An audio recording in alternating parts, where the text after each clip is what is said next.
Assalamualaikum warahmatullahi wabarakatuh. Shalom, Om Swastiastu, Namo Buddhaya, greetings of peace and prosperity to us all. Good morning, ladies and gentlemen. Yeah, what a wonderful sight is to see so many bright minds gathered in one place. So I'm Indira Majestika. And I am Galuh Mutiara Zarani, and it's really our honor to be your master ceremony for today's.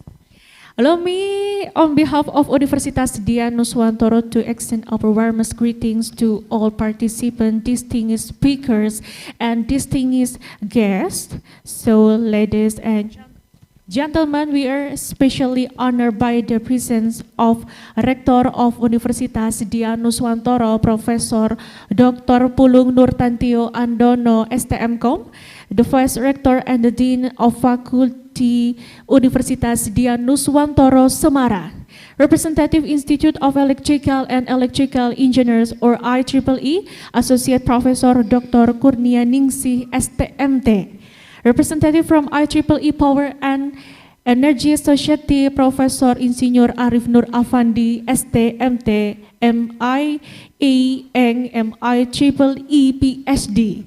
Chair of Isemantic 2025, Professor Dr. Supriyadi Rustad, MSc.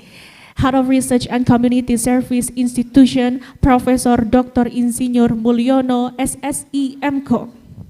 Ladies and gentlemen, we would also like to extend a heartfelt welcome our distinguished speakers, whose expertise and insight will greatly enrich today's discussion, whom we respect, Associate Professor, National University of Singapore, Mr. Sanjeev Kumar Panda, PhD, Professor Hideaki Kasai, from Department of Applied Psychiatry at the University of Osaka, Professor Dr. Eng Wisnu Jatmiko, SMIEEE, CHICARE, GMMX from University of Indonesia, Professor Dr. Rindra Yusianto, SCOM MT from Universitas Dian Nuswantoro, Semarang, Indonesia, and all participants of Isemantic today.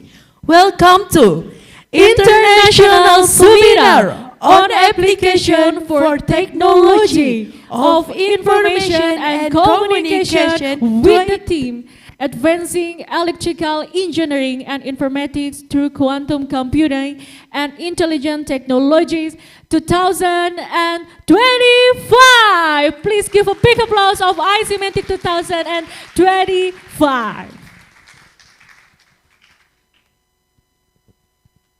Ladies and gentlemen, Isemantic 2025, proudly organized by Universitas Dian Nuswantoro with the support of our international partner and our sponsor, there are BRIDA, Badan Riset dan Inovasi Daerah, and Bank Jateng.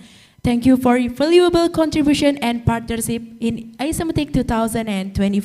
Yeah, ladies and gentlemen, and Galuh, this year Isemantic marks a significant chapter in our ongoing commitment to fostering academic excellence, global collaboration, and groundbreaking innovation, especially in the ever-evolving fields of electrical engineering and informatics. Yes, right, Indira. Because Isemantic 2025 invite us to explore the frontiers of the next generation computing and intelligent systems that are rapidly transforming our world. Because Isemantic is not merely an academic seminar; it is a testament to the spirit of exploration, innovation, and interdisciplinary synergy. Yeah, to begin our opening ceremony and honor our national and esteemed host university, we will now sing the national anthem of Indonesia Raya by the Gita Dian Nuswa Choir. Please, to all the guests, stand up.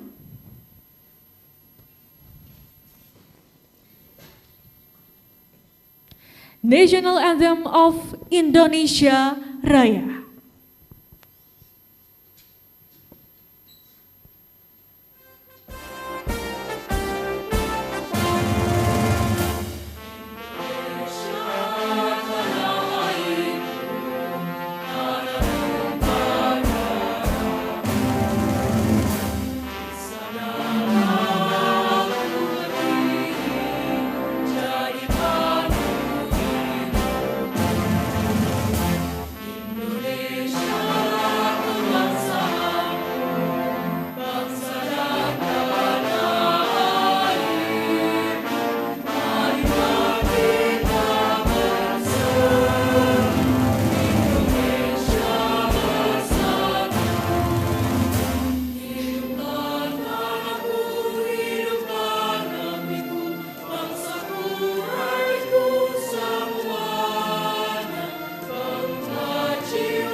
Thank you. Please be seated.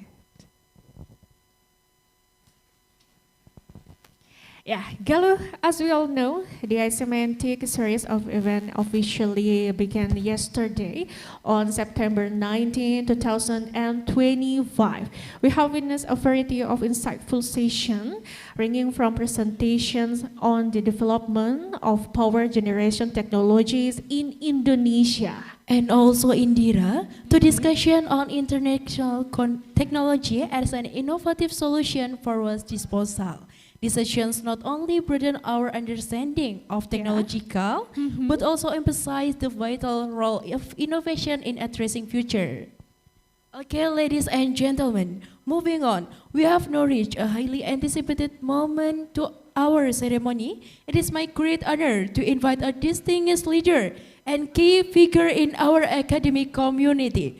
Please join me in giving a warm round of applause to the Chair of Isemantic 2025, Professor Dr. Supriyadi Rustad, MSI. The floor is yours.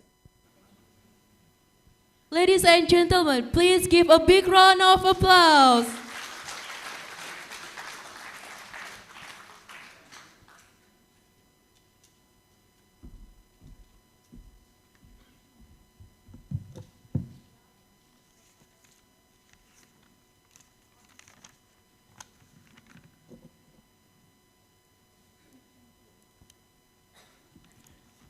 Bismillahirrahmanirrahim.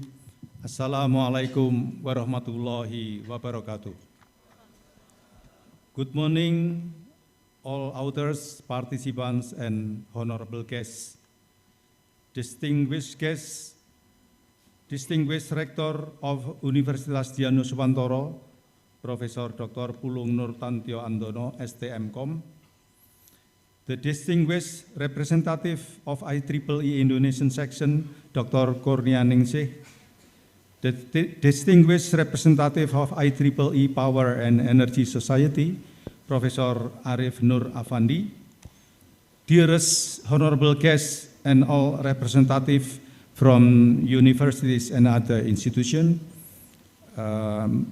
you know that this conference is also supported by our colleagues from ITB. Thank you, Prof. Hermawan Kresnoti Poyono, Dr. Ganesh, and Dr. Kemal. Thank you for your supports. Distinguished keynote speakers and dearest authors and participants for today's hybrid conference. I am highly honored to take this opportunity on behalf of the committee and organizers to welcome you today to Isemantic International Seminar on Application for Technology and Information and Communication with the topic Advancing Electrical Engineering and Informatics through Quantum Computing and Intelligent Technologies.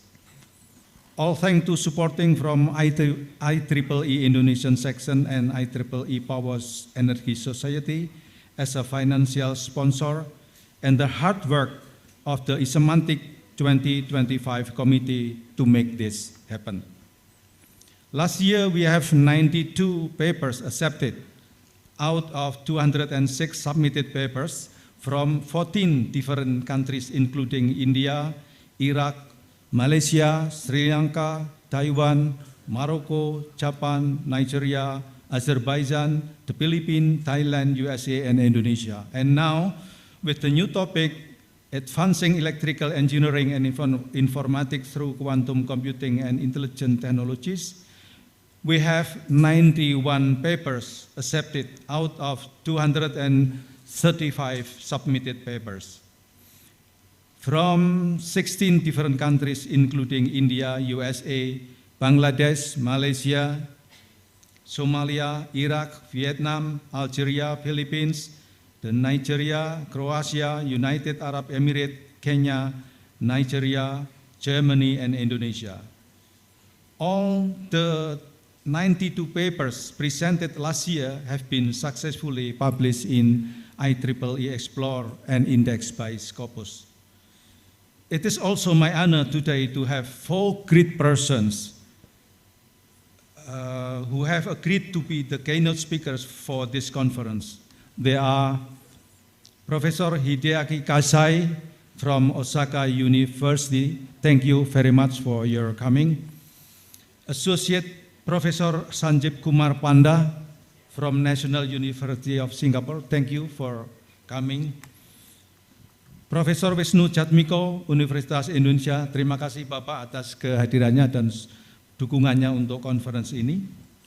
Profesor Rindra Yusianto from Universitas Dian Nuswantoro Indonesia. Terima kasih Bapak atas waktu yang dialokasikan untuk konferensi ini.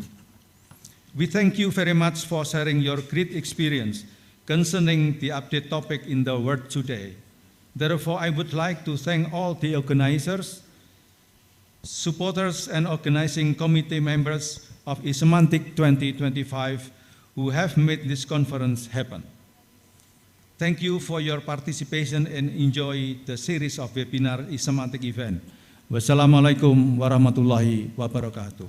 Waalaikumsalam warahmatullahi wabarakatuh. Thank you very much, Professor Dr. Ruspriyadi Rusdat, for those truly inspiring words. Your vision and leadership in advancing electrical engineering and informatics through quantum computing and intelligence technology motivated us all.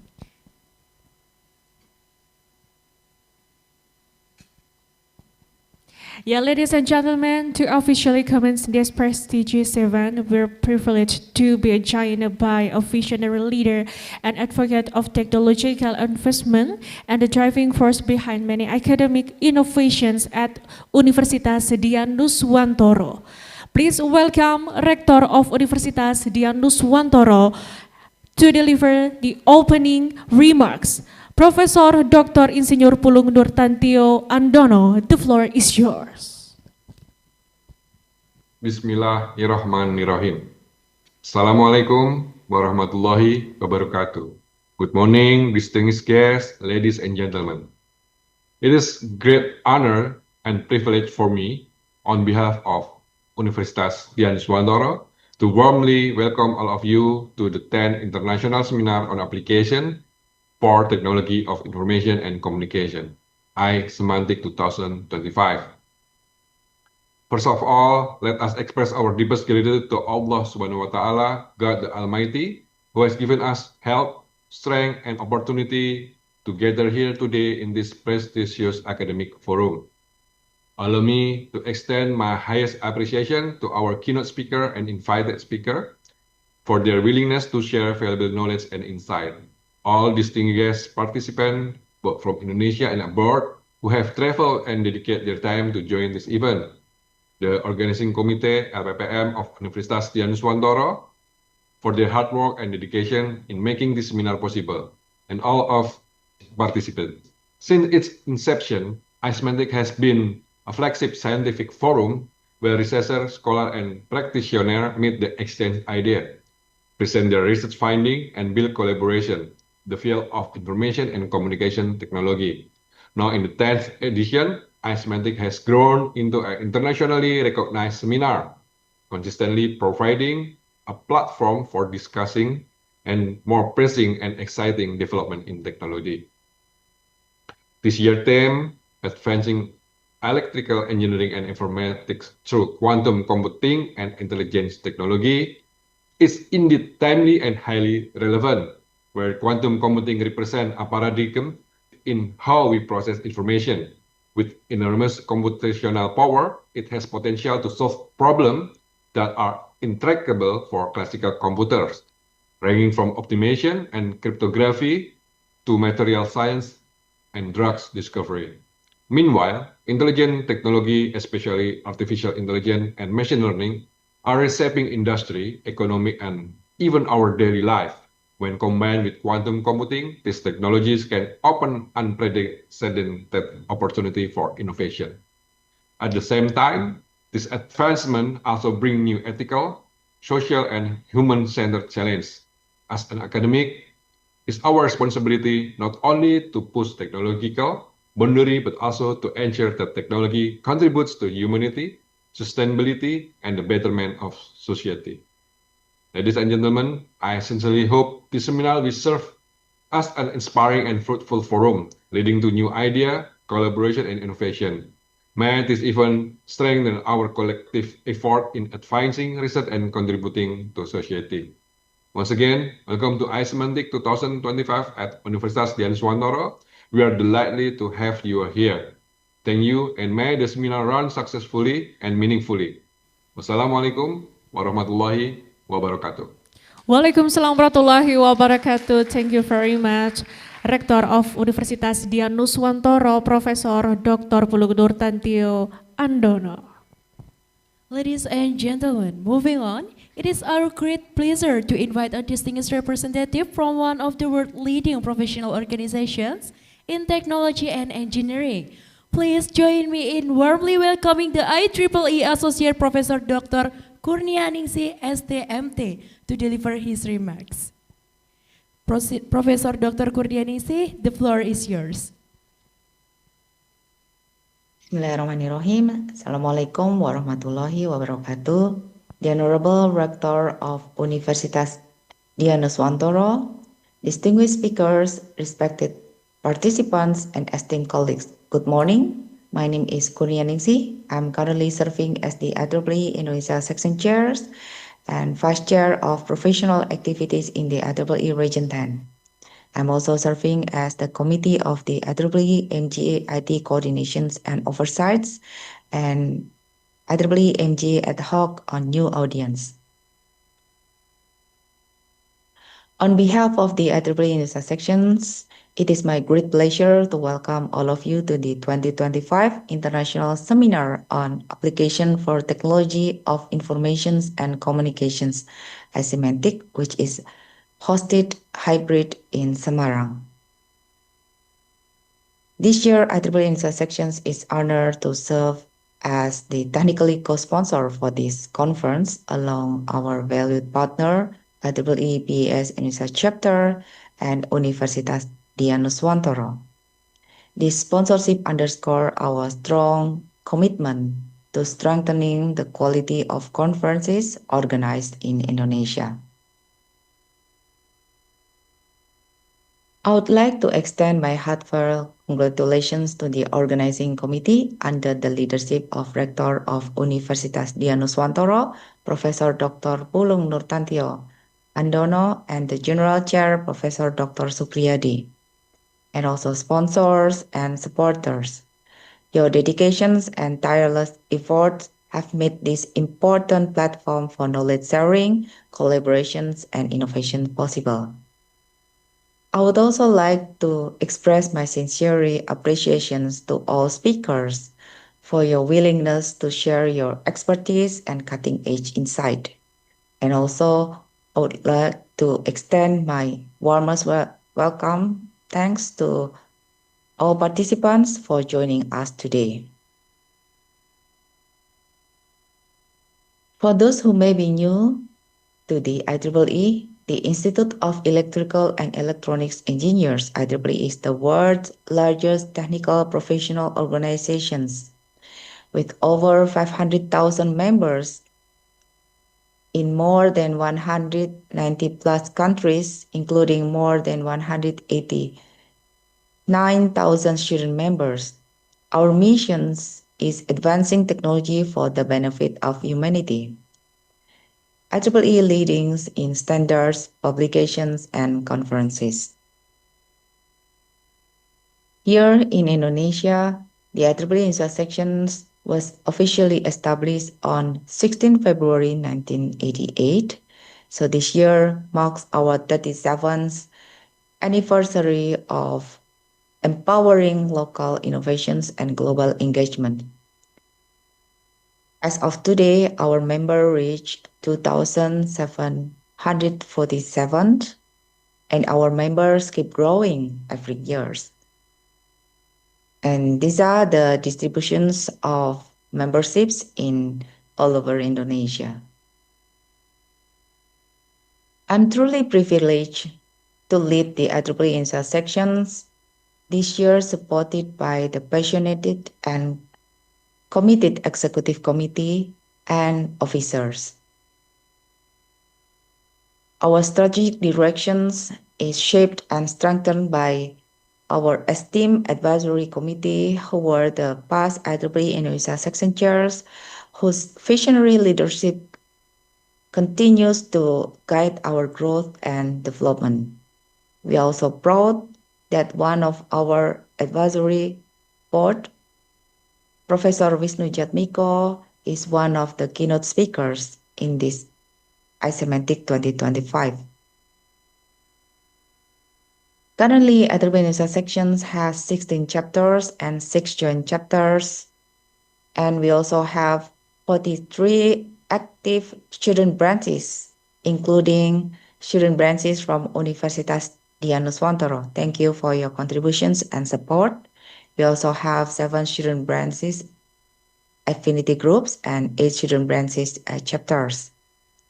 Our theme this year is Unity in Diversity, Bridging Culture, Empowering Innovations. We have 7 strategic programs. First, integrating diversity, equity, and inclusion across all activities and partnership. We strengthen collaboration between academia, industry, government, associations, and the wider community. We also advance humanitarian technologies and promoting impactful community service programs. We improve the quality of IEEE conferences and publications in Indonesia.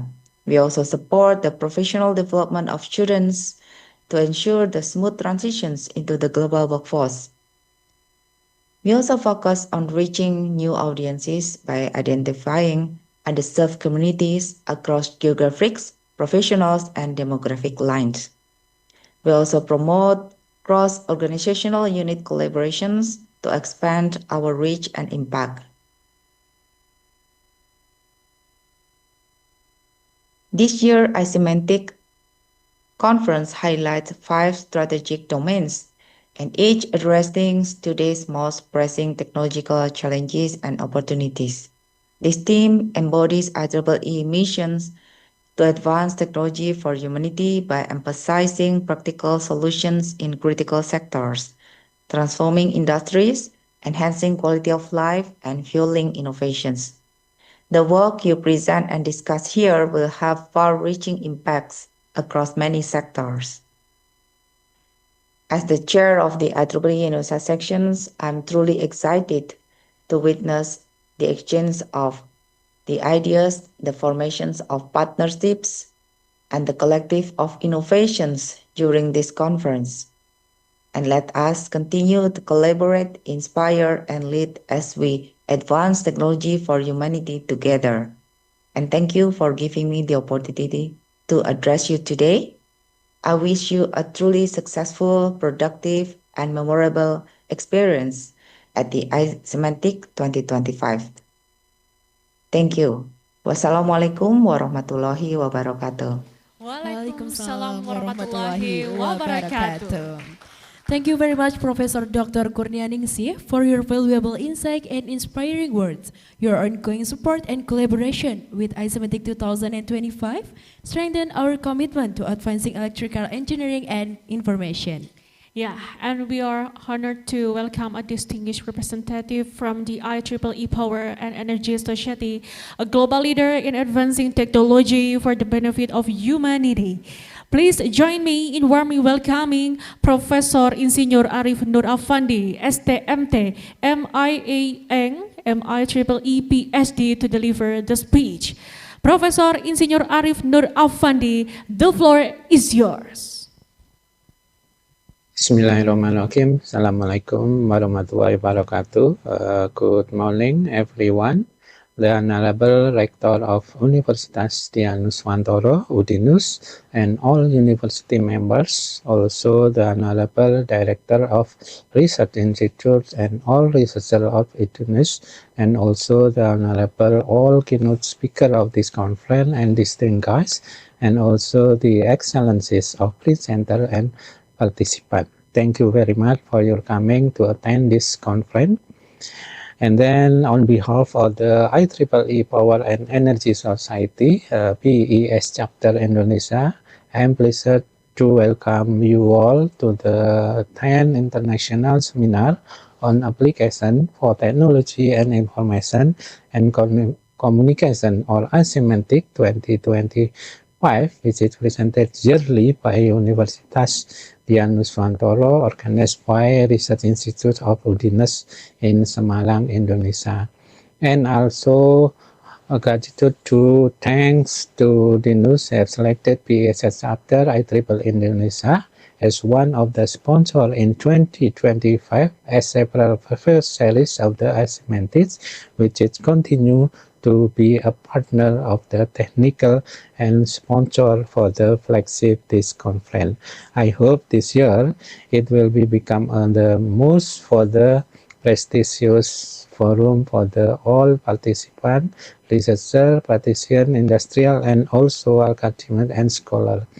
It is a great honor that I present to you all coming here on Putmut for the virtual and on-site moment from across the globe to beyond latest technology and scientific summit on the Isemantic 2025.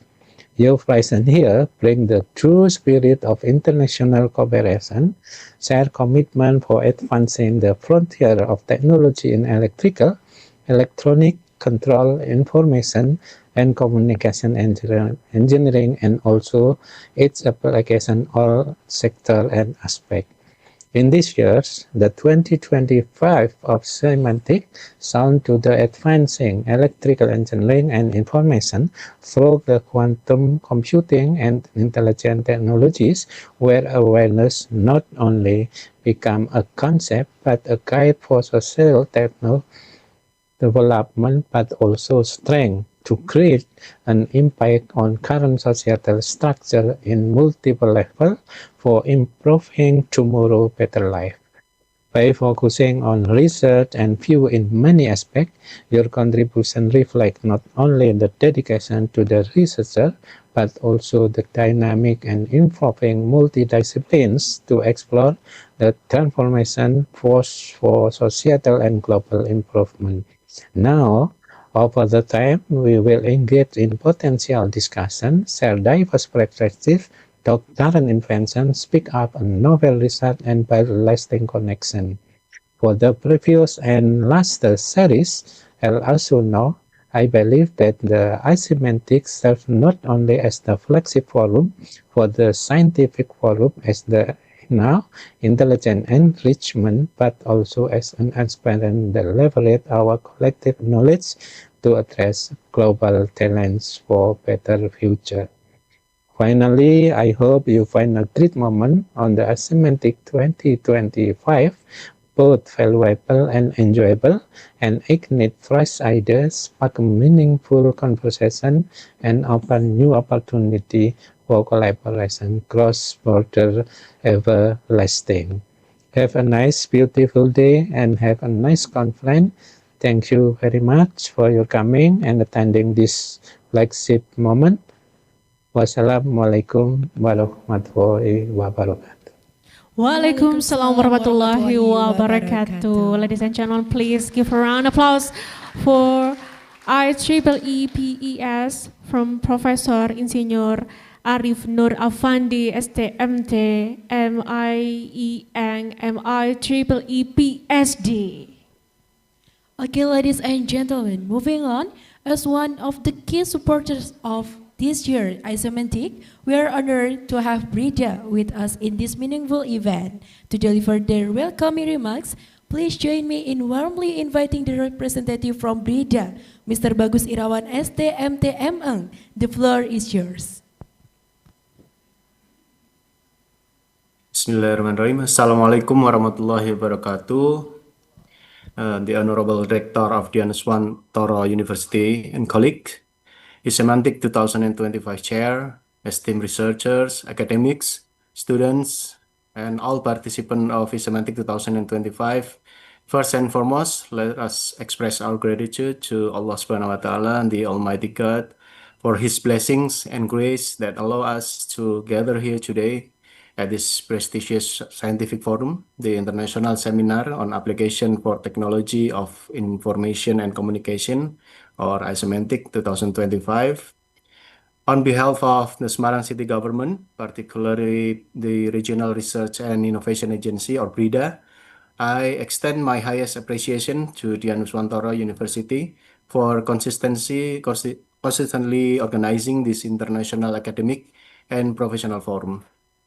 Ladies and gentlemen, the theme of Isemantic this year is advancing electrical engineering and informatics through quantum computing and intelligent technology is highly relevant to today's global challenge. Quantum computing and artificial intelligence are no longer just concept, but transformative force across many sectors, from electrical engineering, informatics to health, economic, and culture. For the city of Semarang, which is striving to strengthen its ecosystem of innovation and digitalization, this forum is of great importance.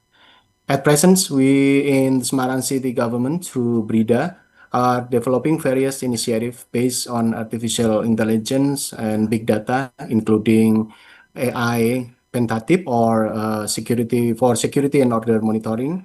This is an AI-based monitoring system to support urban safety, detect potential disturbance, and enable rapid response. And also we have Safira or Semarang Virtual Assistant, an AI-powered virtual assistant that provides real-time and interactive public information service for Semarang citizens, and also several other initiatives based on the artificial intelligence and big data. These initiatives reflect the digital transformation that we are pursuing, making Semarang not only a smart city, but also a resilient, inclusive, and adaptive city for the future. Distinguished guests, Isemantic provides a strategic platform to bring together researchers, academics, students, and professionals. This interdisciplinary gathering is expected to generate fresh ideas, collaborative research, and innovative solutions that can meet social needs and enhance national competitiveness in the global area. Through this seminar, I sincerely hope that collaboration among academia and government and also industry, known as the Triple Helix collaboration, will be further strengthened, reinforcing the role of research and innovation as pillars of regional and national development. I am confident that Isemantic 2025 will not only serve as a venue for knowledge sharing, but also as a catalyst for opening new opportunities in the field of information and communication technology. Let us make the best use of this forum for the advancement of science, the improvement of human resource, and the pursuit of sustainable and competitive development. Finally, I wish you all a successful seminar. May Isemantic 2025 bring the greatest benefit to us all. Wassalamualaikum warahmatullahi wabarakatuh. Waalaikumsalam warahmatullahi wabarakatuh. Yeah.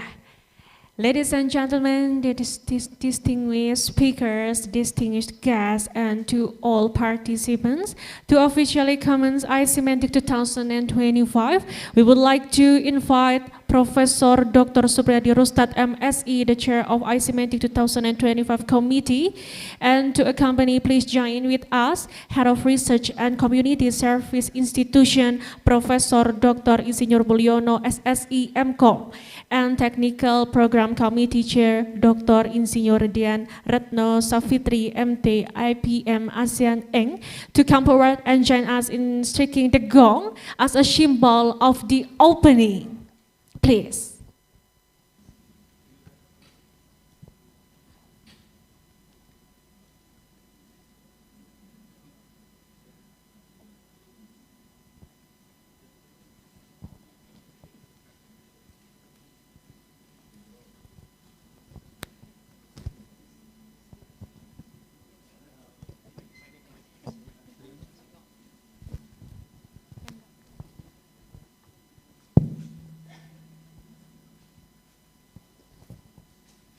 Ladies and gentlemen, on the behalf of Rector Universitas Dian Nuswantoro, I officially open the Isemantic 2025.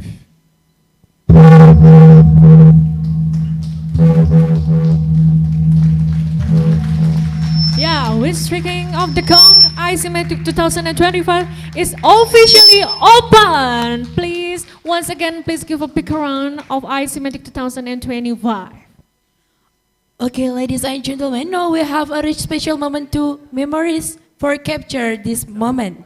We would like to invite our distinguished guest, distinguished speaker for photo session.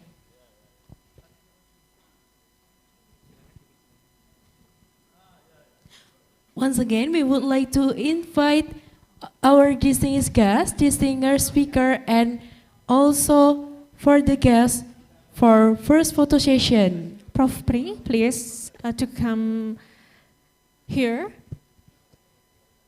And all distinguished guests, Prof. Max.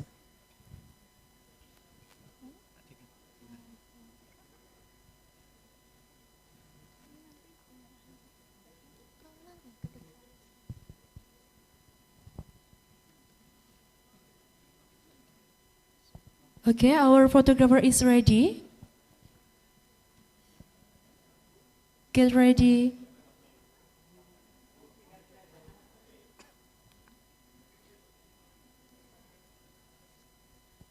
In my count, 3, 2, 1, smile.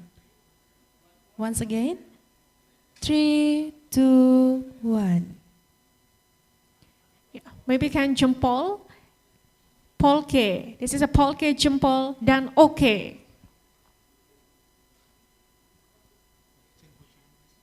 Okay, for the next photo session, please for the guests and all distinguished guests, please moving on to join the audience.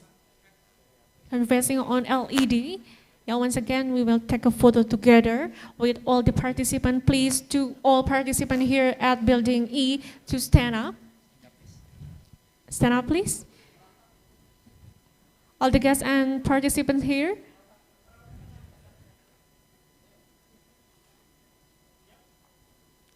Okay, get ready. 3, 2, 1, smile.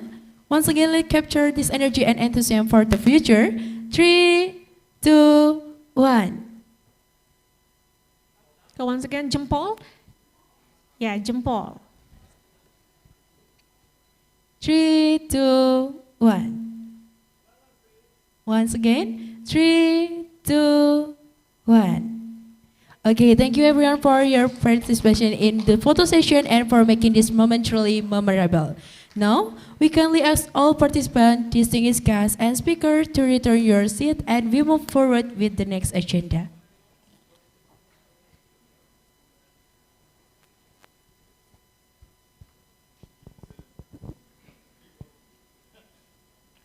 Ladies and gentlemen, now we would like to take you on a special journey, the Isemantic journey from year to year.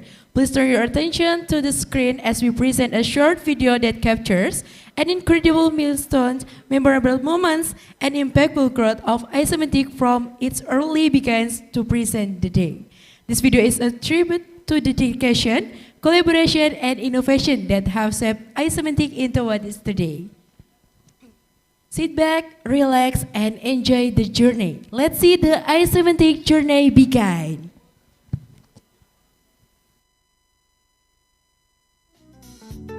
Information technology plays a crucial role in supporting human life and civilization. It not only simplifies our lives, but also protects our culture. Universitas Dian Nuswantoro Semarang has initiated Isemantic as a platform to develop information technology and foster discussions about critical thinking among academics and Indonesian society.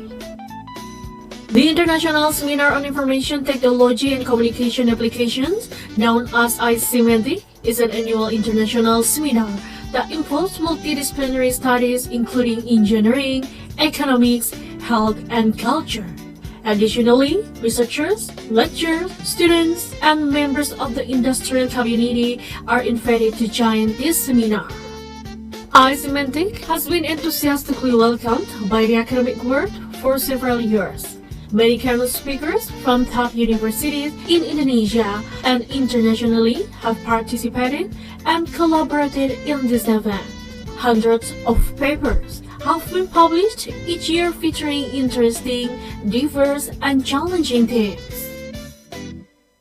From 2016 to 2023, Isemantic has presented a variety of themes relevant to technological developments and societal needs. In 2016, the theme was Science and Technology for a Better Future, with speakers from the Ministry of Research and international universities. In 2017, the theme Empowering Technology for Better Human Life highlighted discussions on maritime sovereignty and animation transformation.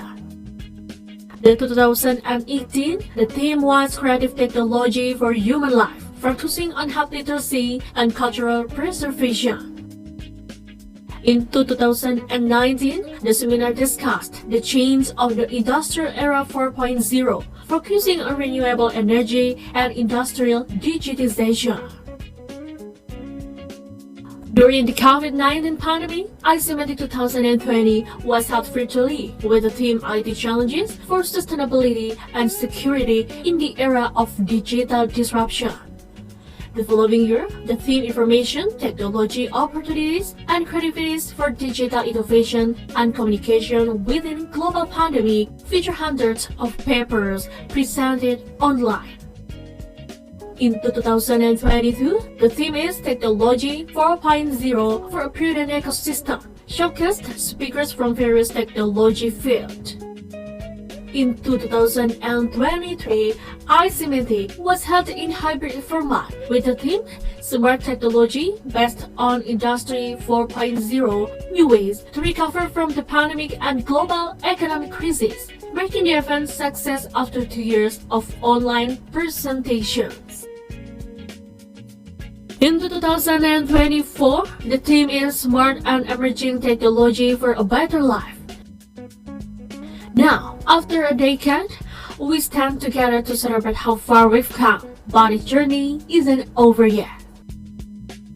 In fact, this is where the next chapter begins, a chapter full of creativity, innovation, and inspiration.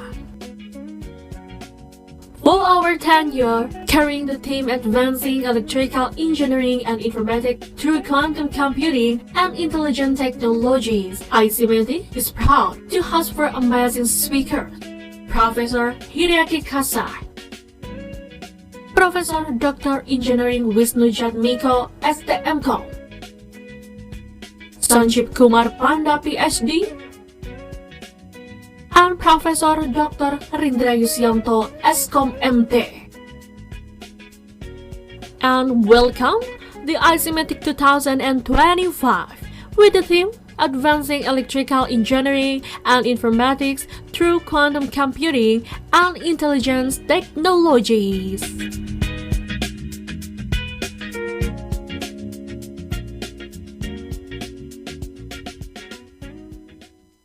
Please give a big applause of Isemantic and the journey of Isemantic until now 2025.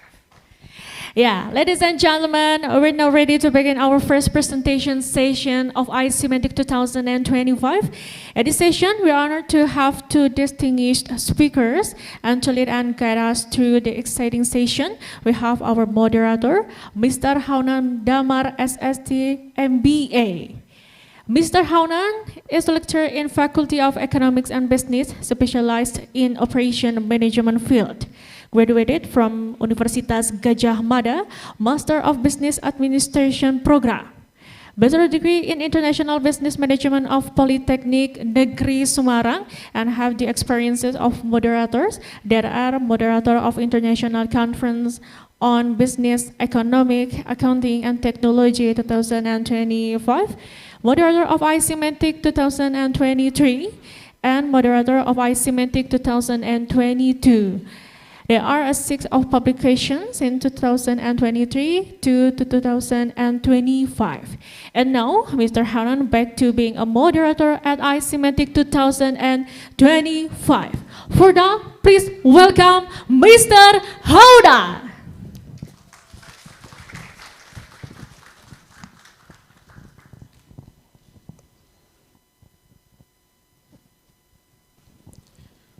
Thank you very much, Ms. Galuh and Ms. Indira, for the warm introduction. Assalamualaikum warahmatullahi wabarakatuh. Shalom, Om Swastiastu, greetings of peace, and welcome to Isemantic 2025.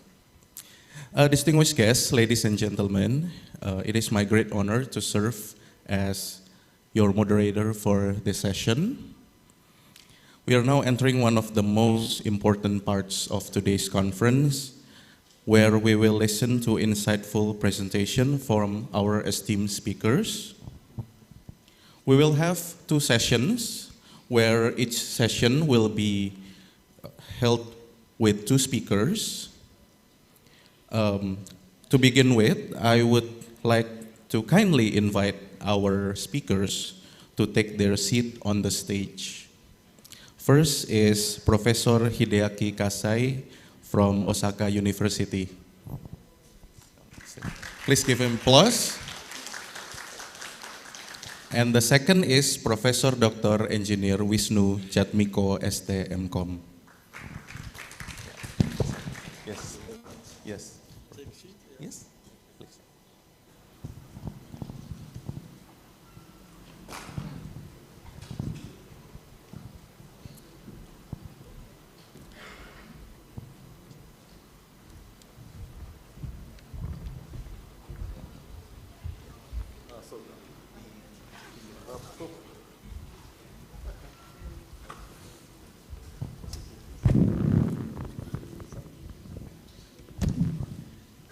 Yeah, thank you, professors, and we are honored to have both of you here with us.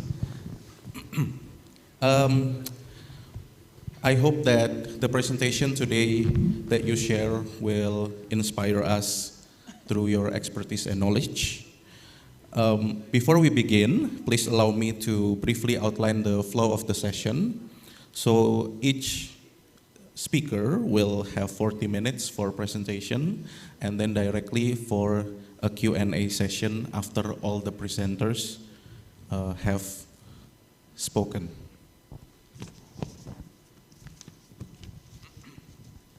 So without further ado, let's proceed with the first presentation from Professor Hideaki Kasai. Good morning, Professor. How are you? Good? Yes. Okay. Before we proceed, please let me read Professor Kasai's resume.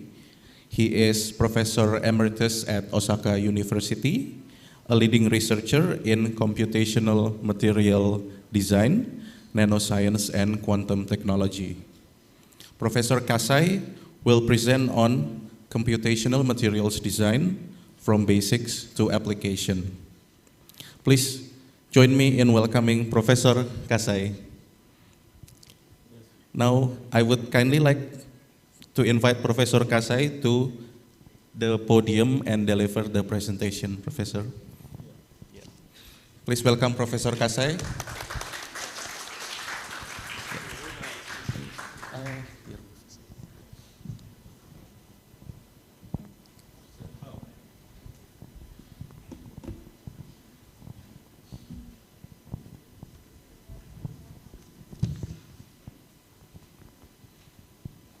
Professor, you need help? What I should do? You have my own? Or here I have. Here I have. The technical team? Do you have? It's on the screen, Professor. Yes. You consulting this? Okay. Thank you very much. Nice introductions, and I'm very happy to be here. Thank you very much for inviting me to be here. several times I visited here, University Depot Negoro, and others. And today I would like to make presentation about computational material design from basic to actual applications. To take next page.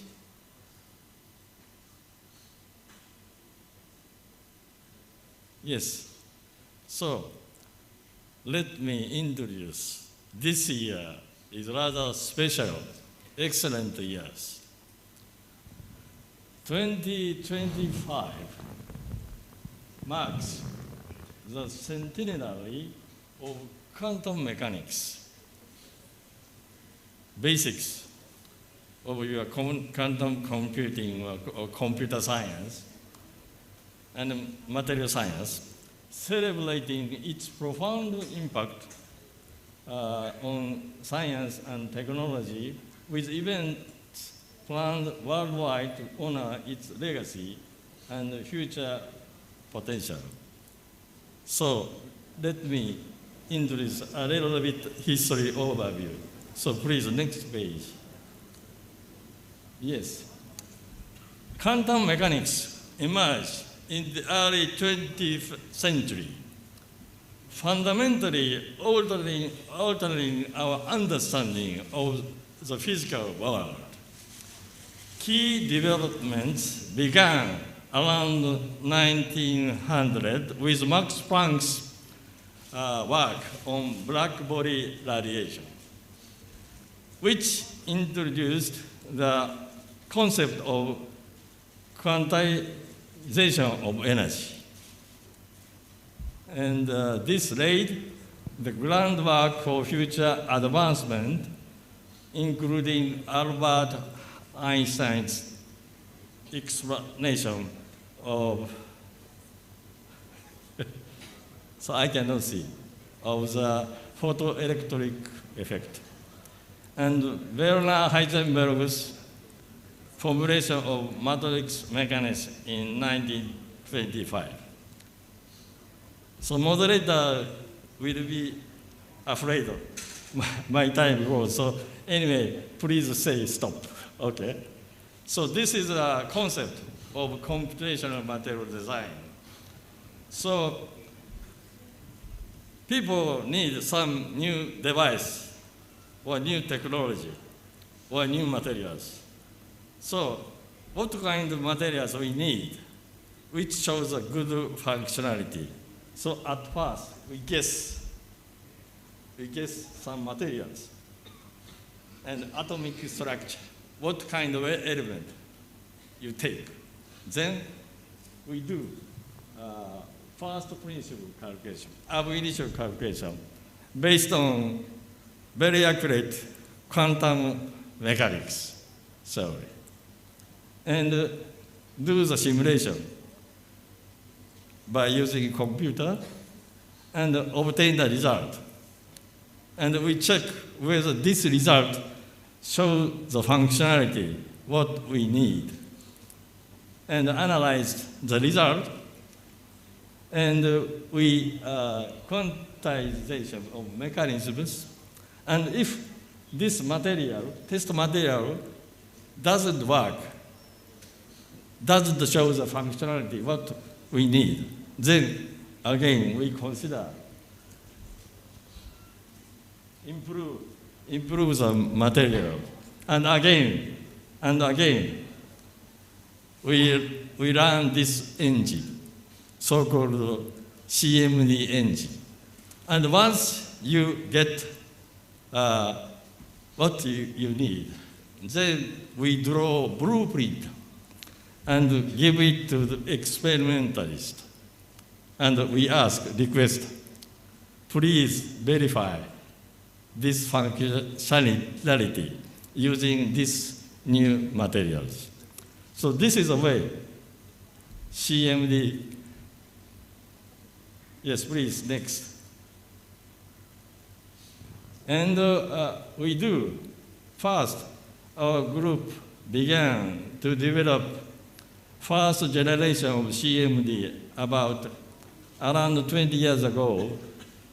And in order to go beyond the conventional first principle calculations, and we introduced called CMD Naniwa, the first principle quantum simulator for both electrons and nuclei in materials. So, because of we are somehow investigate very small element like hydrogen, lithium, carbon, oxygen. So we should know nuclei in material should be considered as a quantum particle. Okay, next please. And we try to get a patent, just writing down the program, computer program. So this is, in that time we seriously discussed whether is it possible to get patent, just the computer program. But anyway, we get it. So please next. So maybe you are familiar with this diagram, flow chart.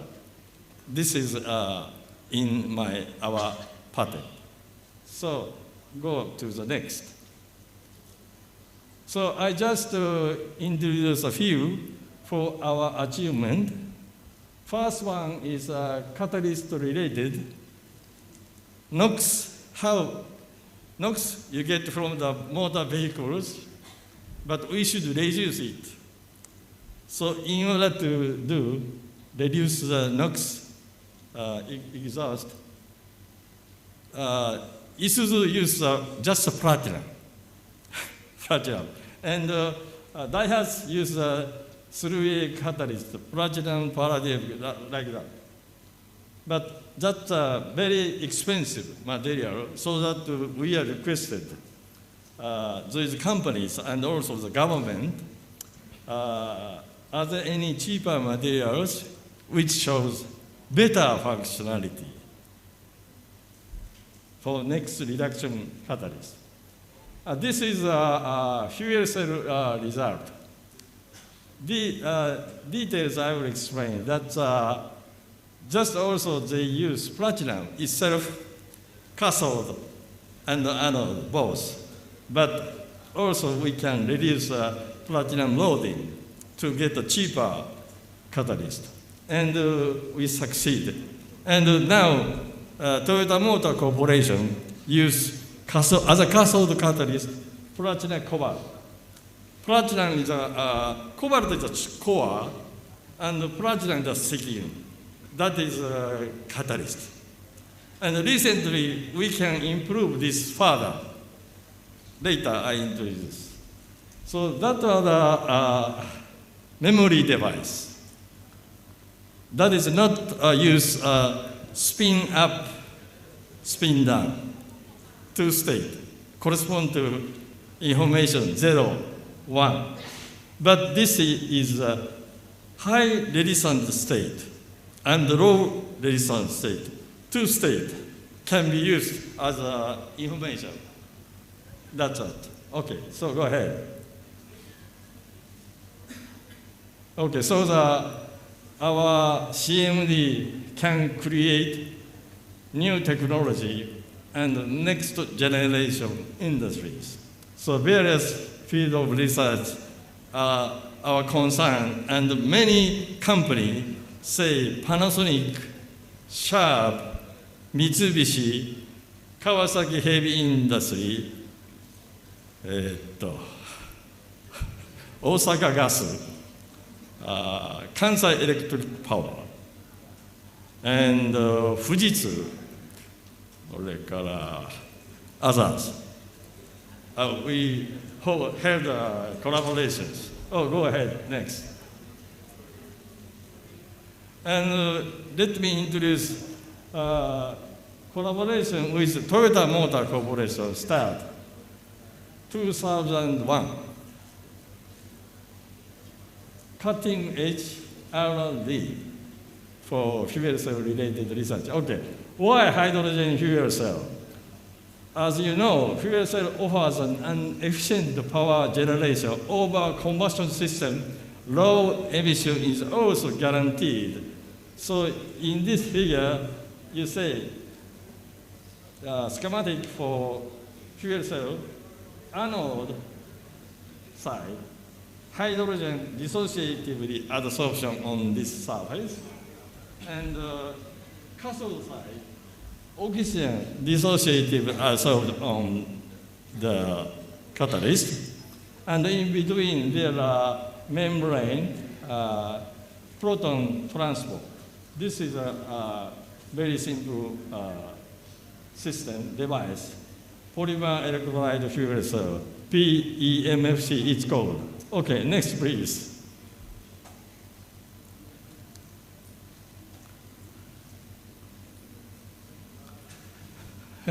Okay, and we declare hydrogen fuel cell can be considered as a quantum device because key role is taken by hydrogen and oxygen. They are very small particles, and you realize its motion, its movement is based on quantum mechanics. Okay, next please. So let me introduce cathode catalyst. Next please. So we say the dissociative adsorption reaction of oxygen. Two oxygen atoms dissociate into two oxygen atoms on the cathode catalyst surface. So, but you can see the effect of quantum tunneling, quantum effect. And as I introduced, skin material as a cobalt or iron, and shell made by platinum. Okay, next please. So our group applied a patent. These are former my student, and the first one is Nobuhara. He's working in Toyota. Okay, so performance evaluation method, exploration method for catalyst for battery electrodes and fuel cell using these catalysts. Okay, next please. So this is a result. Just physics, simply speaking,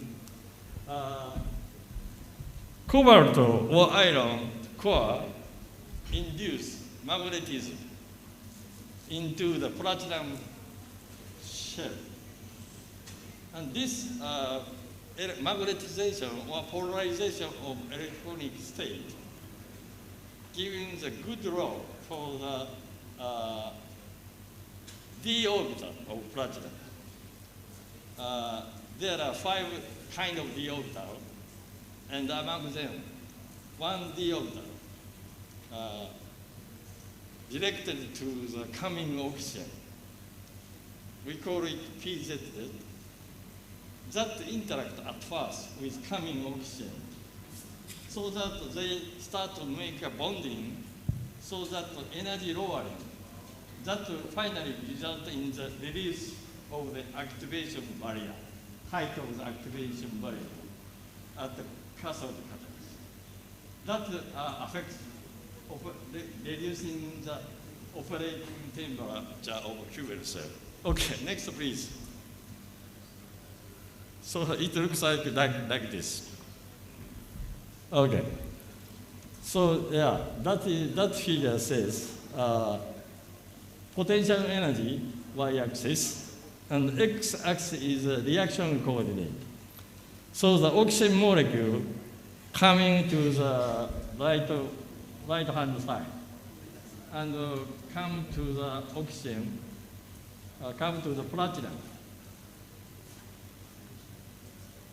And potential energy you can see blue curve shows a small mountain when oxygen approaching to the surface.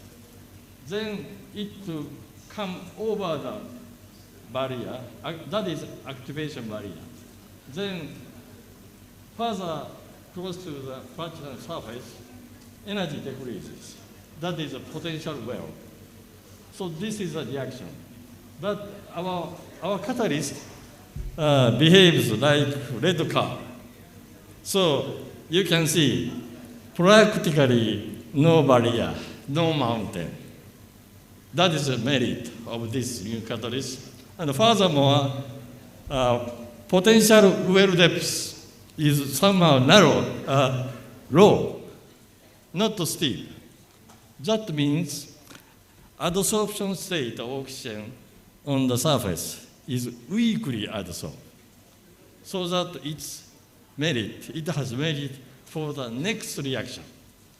So we can develop good catalysts. Please, next picture. Okay. And once we get the potential energy, we do quantum motion with quantum dynamics of oxygen, how it goes. Then the left-hand side picture shows the result.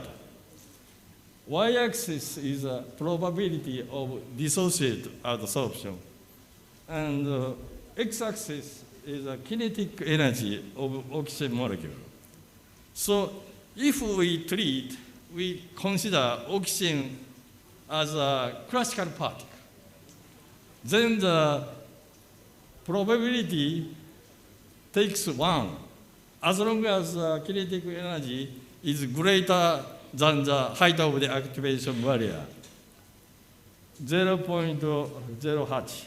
And further decreasing the kinetic energy, it tends to 0 suddenly. But we consider quantum behavior of oxygen, then as you can see, so to say S-shape probability shows. That means even the kinetic energy is lower than the height of the activation barrier. There are finite probability for dissociations. This reduces the operating temperature of fuel cell. So let's go the next, please.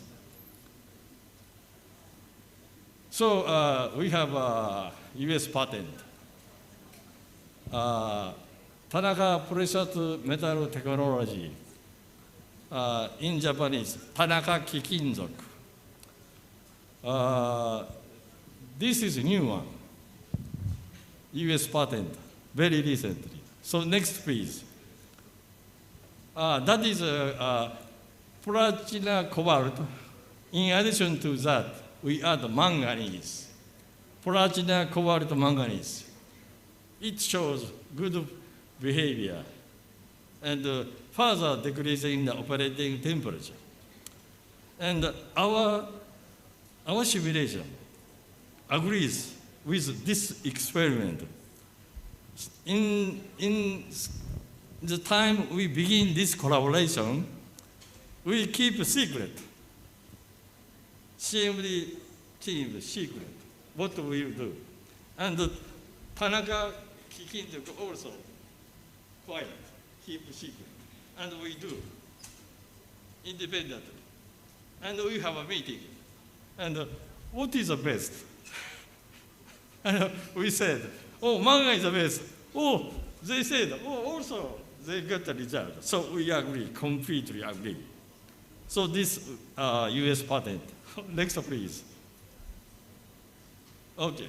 Then another side catalyst. This is a bit different. Cathode, anode, different. Cathode size, as I introduced, how you can decrease activation barrier of oxygen dissociative adsorption. But another side is different issue, problem. Because hydrogen, another side is hydrogen. Hydrogen dissociative adsorb on this platinum surface. And active site is on top of platinum. But this on top of platinum is covered by carbon monoxide. Prevents activity. Poisoning is introduced. Okay, so that this is another issue. Okay, please next. But recently, we made a success. Yeah, this is also the collaboration with Tanaka Precious Metal Technology. Recently, their company name, English version is a bit changed. Tanaka Precious Metal Technology. And we have a patent. Okay, next please. So this is a fuel cell schematic. So anode side, cathode side, in between proton conducting membrane. So next please.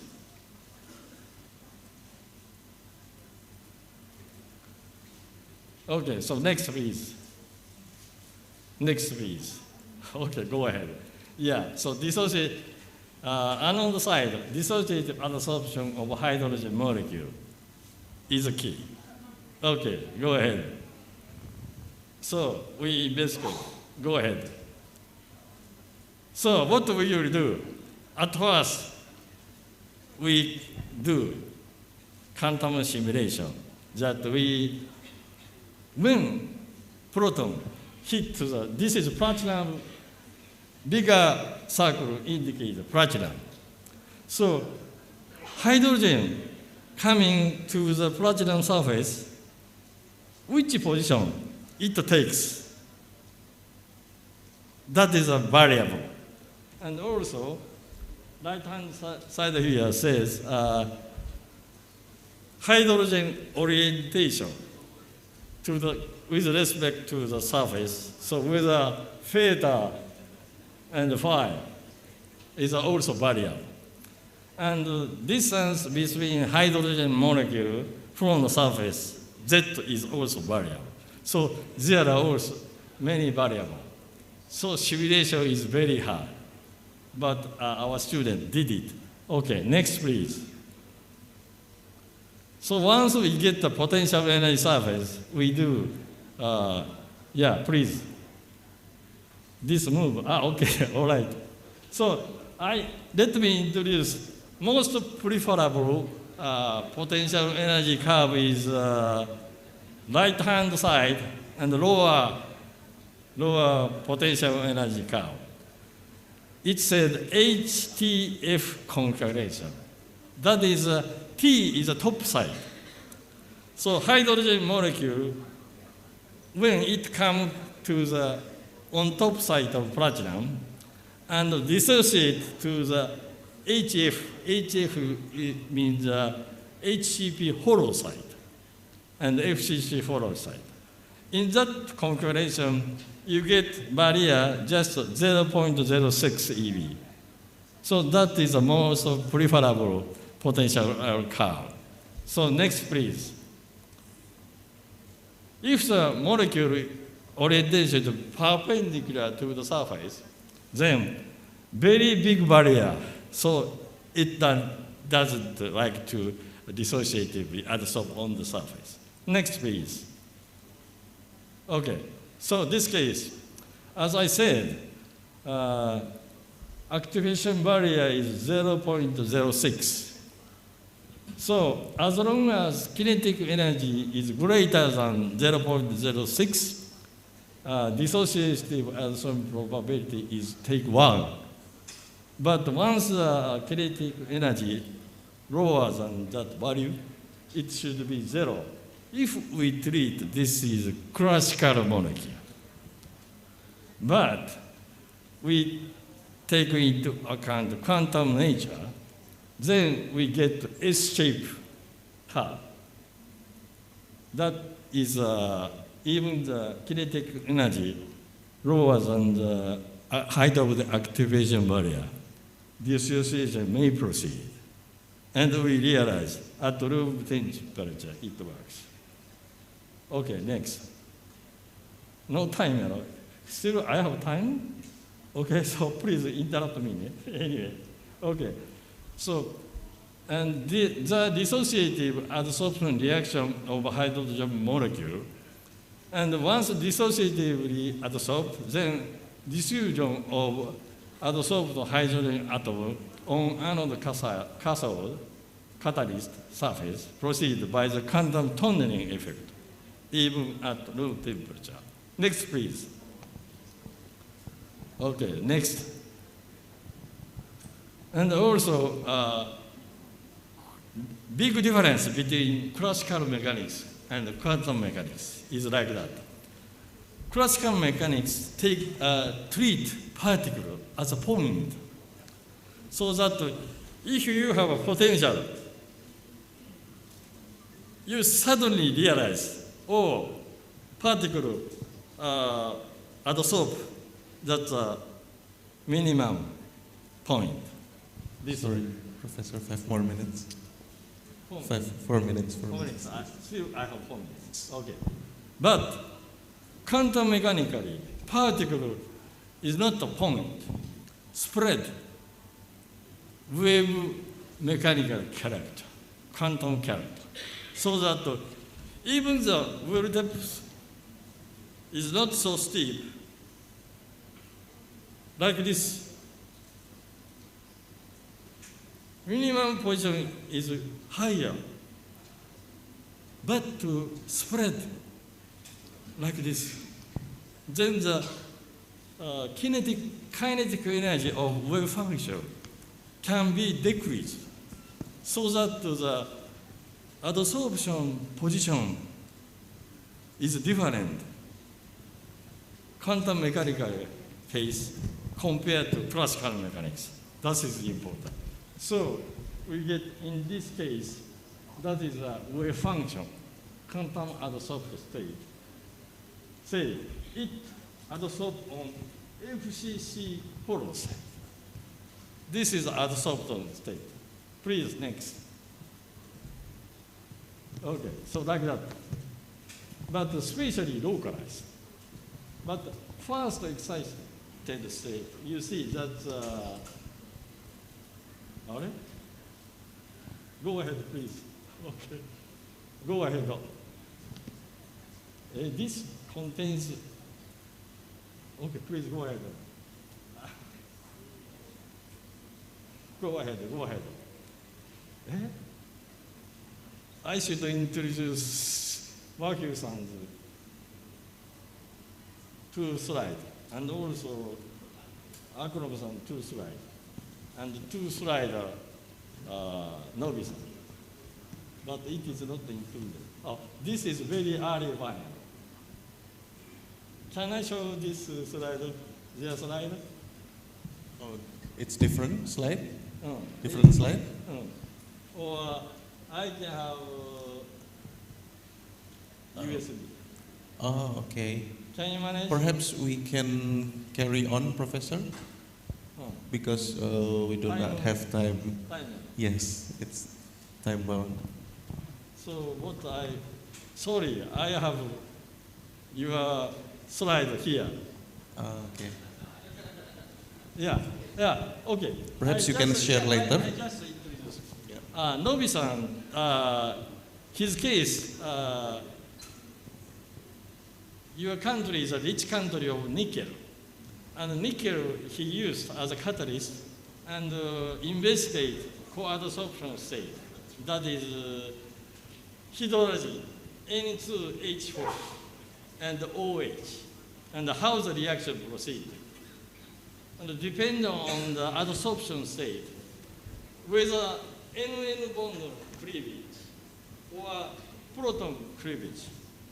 And if the NN bond cleavage, then the ammonia production proceeds. And if you get a proton, hydrogen, then the attached to this proton to the OH, so you can produce water. That is his finding. And the catalyst design he's doing. And for Akrom's ML, machine learning method applied for metal organic framework. So how to control the vacant, centered vacant circle, whether you can attach carbon dioxide. That is a very good advanced research he carried out. And then working do quantum machine learning. And he said, compared to classical ML, QML is better in some cases. And this machine learning case is very important. How you can control data. Data manipulation is very, very important. I learned from their paper. Yeah, that is promising research they are carried out. Now I'm happy to be involved in such research. So let's go. Finally, last slide, please show me. Okay, go back. Okay, this is, yeah, okay, go back. Yes. So, through the hydrogen-based economy. So, I always introduce a poem, Japanese poem by Issa. It's called haiku. 梅雨のよは梅雨のよながら去りながら575梅雨のは梅雨のよながら去りながら Translation into English by Reginald Wise. This dewdrop work, it may be a dewdrop, and yet, tiny water drop from the leaf of the tree onto the surface. Just a second. Very short. Like that, our life is very short. But you can give impact in some cases. Yeah, that is, I would like to tell you for young people. Please, your life might be short, but enough to give impact. Oh, heavy day. Okay, is that all right? Yes, okay. time finished. Okay. Thank you very much. Thank you very much, Professor Hideaki Kasai from Osaka University.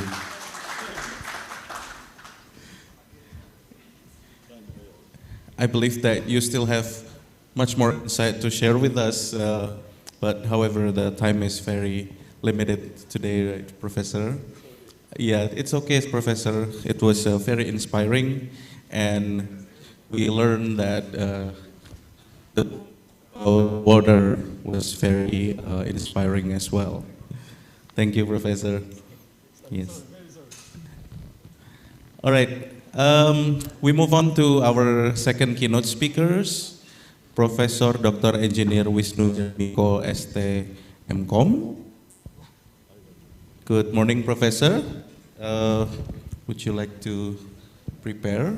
If he can have pointer, it would be nice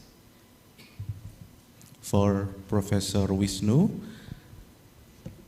So Professor Wisnu is a senior professor at the Faculty of Computer Science, Universitas Indonesia.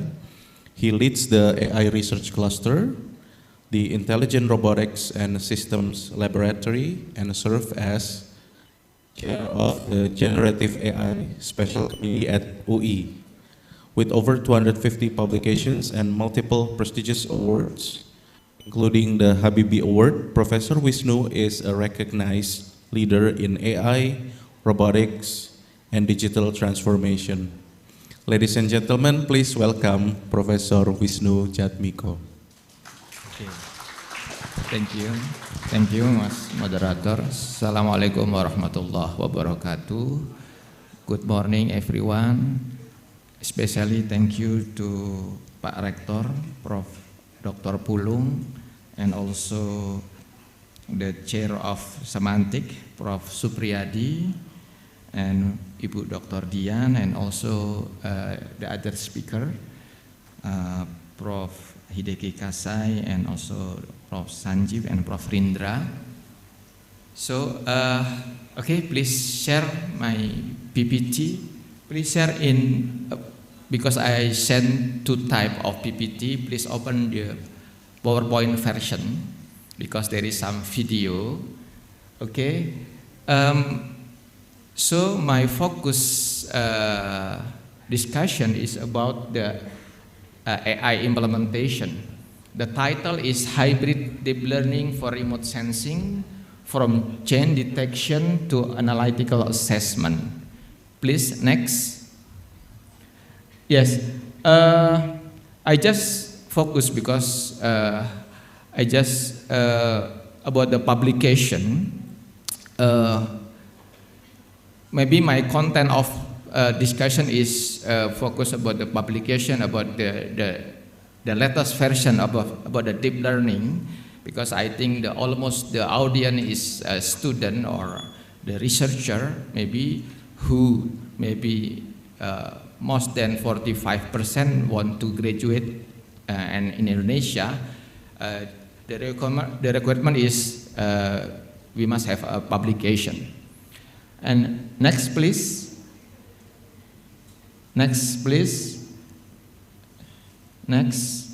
Okay, I am also the author of the books, and you can also explore the link in the book. No, book PPT. The book. Okay. Almost 20 books and content about. This is free. And every book is content about the source code and so many things, because we have AI laboratory who maybe transfer the knowledge to other faculty and university. Next.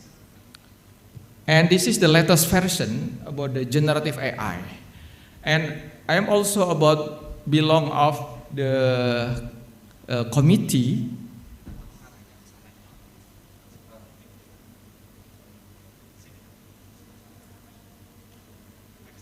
Oh, next. Okay.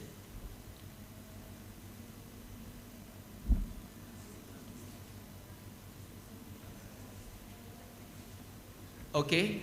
And also I have a YouTube channel, because now again Z, and in this YouTube channel, I also share about the books, the video, the source code, or so many things. So please find about in Fasilkom UI Wisnu Jatmiko.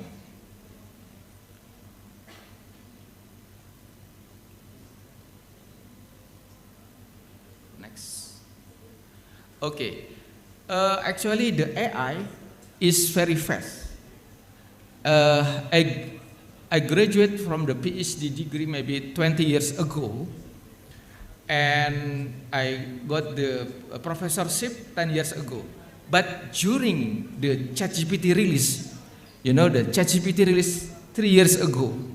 So every maybe researcher or lecture student maybe want to know more detail. So for that reason, even our background is AI, we learn again about the AI. So the meaning is the AI is is very fast. So maybe we must learn and learn again. And also I have 40 PhD holder graduate already. Yes, in our university, we have a research center in our university. We call a Science Technopark, focused in AI, and also focused in generative AI. And maybe the best thing, please, please click the video, and this is our current research profile.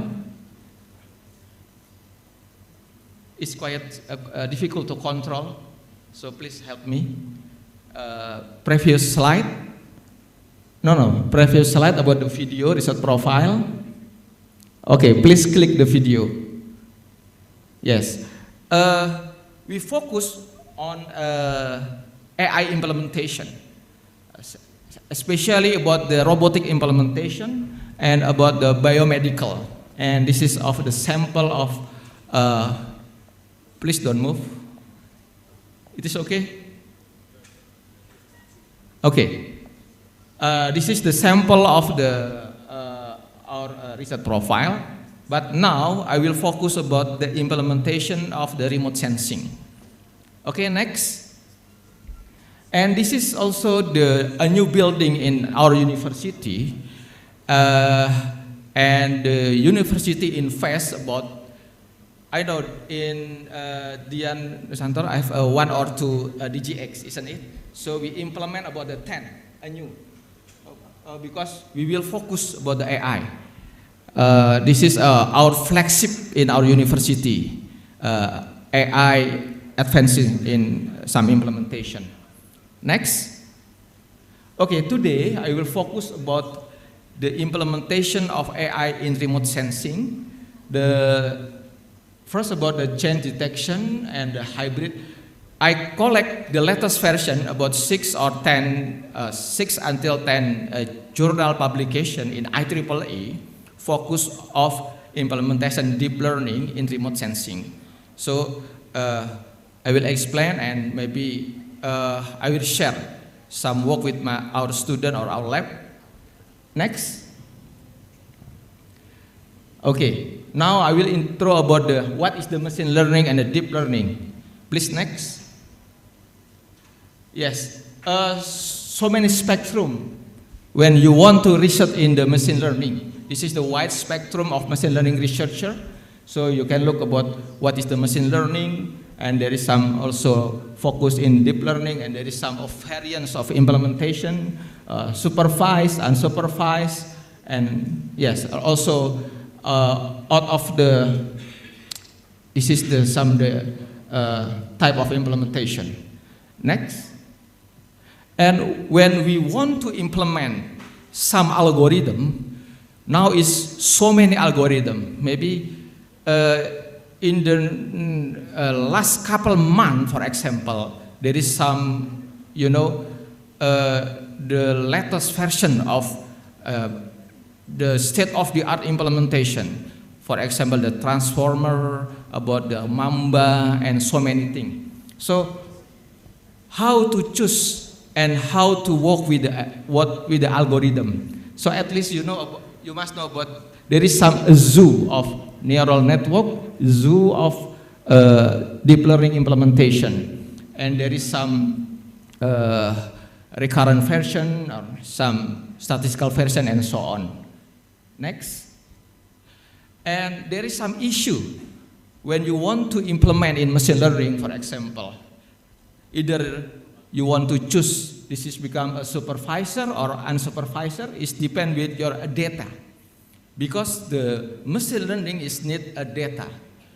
So maybe if data is not available, the annotation is not available, so you can work about become a supervised version of AI implementation. And yes, it will become a prediction, classification, and so many things. And the next about the outlier data and the missing data. So when you want to deal with the AI or the machine learning or deep learning, sometimes the data is very important. So at least we have data preparation, the data governance, and so many things. Next, please. And yes, this is just for example. Next. maybe, and also about the classification. If you want to choose the algorithm, you must know about what is the purposes, because it's quite different maybe if you want to implement about the binary class or multi-class. So the most important is you must choose the best one, because we say that in the researcher, we focus about the cost and performance. If we maybe use some computational power, but it can be maybe improve some part of, for example, the accuracy or so many things. So maybe also we focus about the what is the problem. This is the multi-class problem or binary classification. Next. And yes, sometimes we want to predict it. There is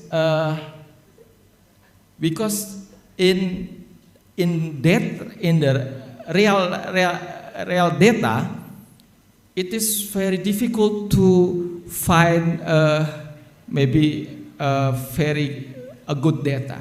Sometimes there is some dominant or unbalanced, and please be careful when you want to claim about the way of the implementation. Next, please. Yes, this is just for example. For example, in medical, it is very difficult to find balanced data, because you know in some disease, for example, the heart disease, because when we want to classify about the heart disease, there is, for example, there is 5 types of heart disease, but usually the third or the fourth or the last one, the data is quite not so many. So we call this is imbalanced data. So this is also a problem when we want to implement the AI. Next, please. And also generative of discriminative. Next, please. And also, it is also open problem when we want to handle the outlier data. And so many algorithms, so many approach when we doing the research in deep learning or the AI implementation. Next, please. Next. And also about the training. This is also so many room you can explore when you want to implement deep learning, for example. Because in deep learning, there is so many parameters. So at least you can focus about the 6 type of parameter. We call about the first one about the tackling of vanishing gradient, about the transfer learning, faster optimization, about the overfitting through regularization, and hyperparameter tuning, model selection, and combine multiple modality. Next. And even there is, we call the hyperparameter, we must know about the theory behind when we want to choose which part of we want to explore, for example. As I mentioned before, at least six focus, and then from the 6 focus, we have a subset of the focus.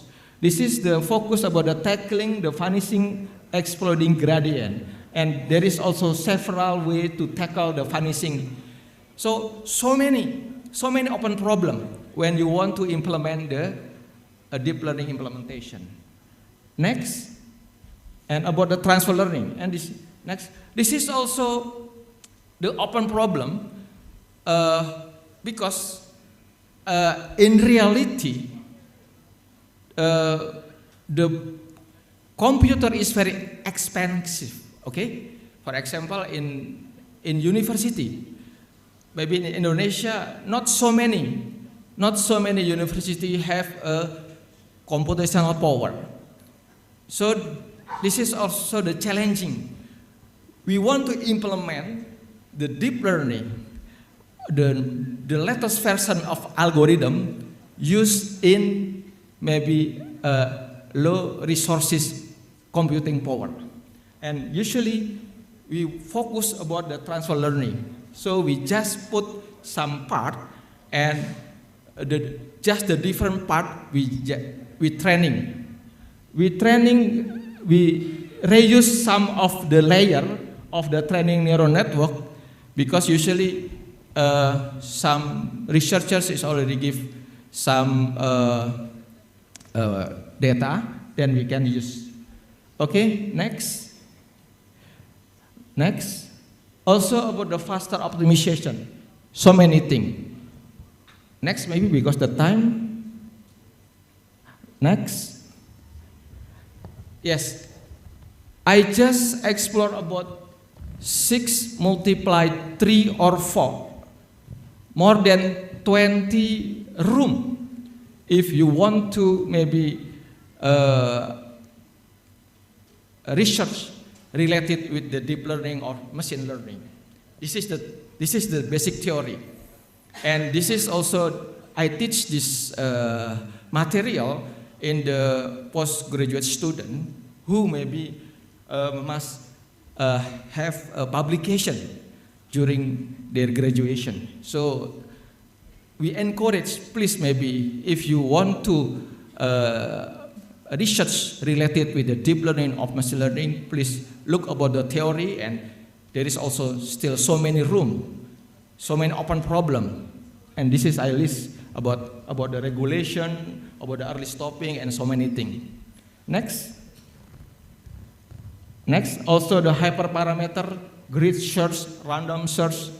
Next. Also the ablation study. Next. About the combining multiple modality. Okay, so I will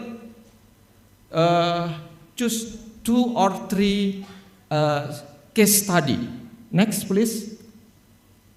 This is the case 1 about the chain detection of high resolution remote sensing through the adaptive focal modulation. Next, and you know, in the remote sensing, sometimes there is some another input data we call the multiple modality. So the machine learning or the deep learning, yes, it's very powerful when you handle, when you maybe have some multiple data. So that maybe in Indonesia is rich about the data.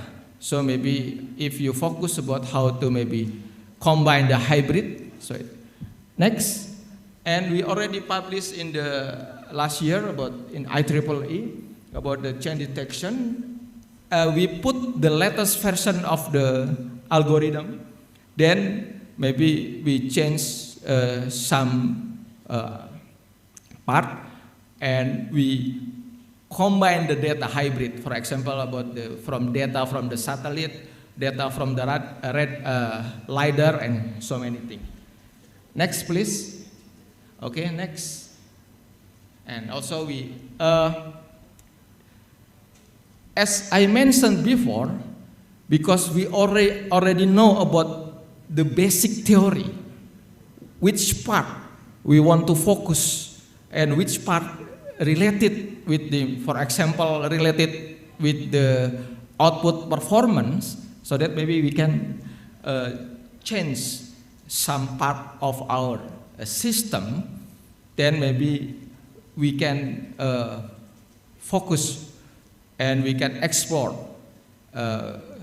behind the theory, so that maybe when we got the result, we can explain the result with some, yes, with some a good reason related with the theory.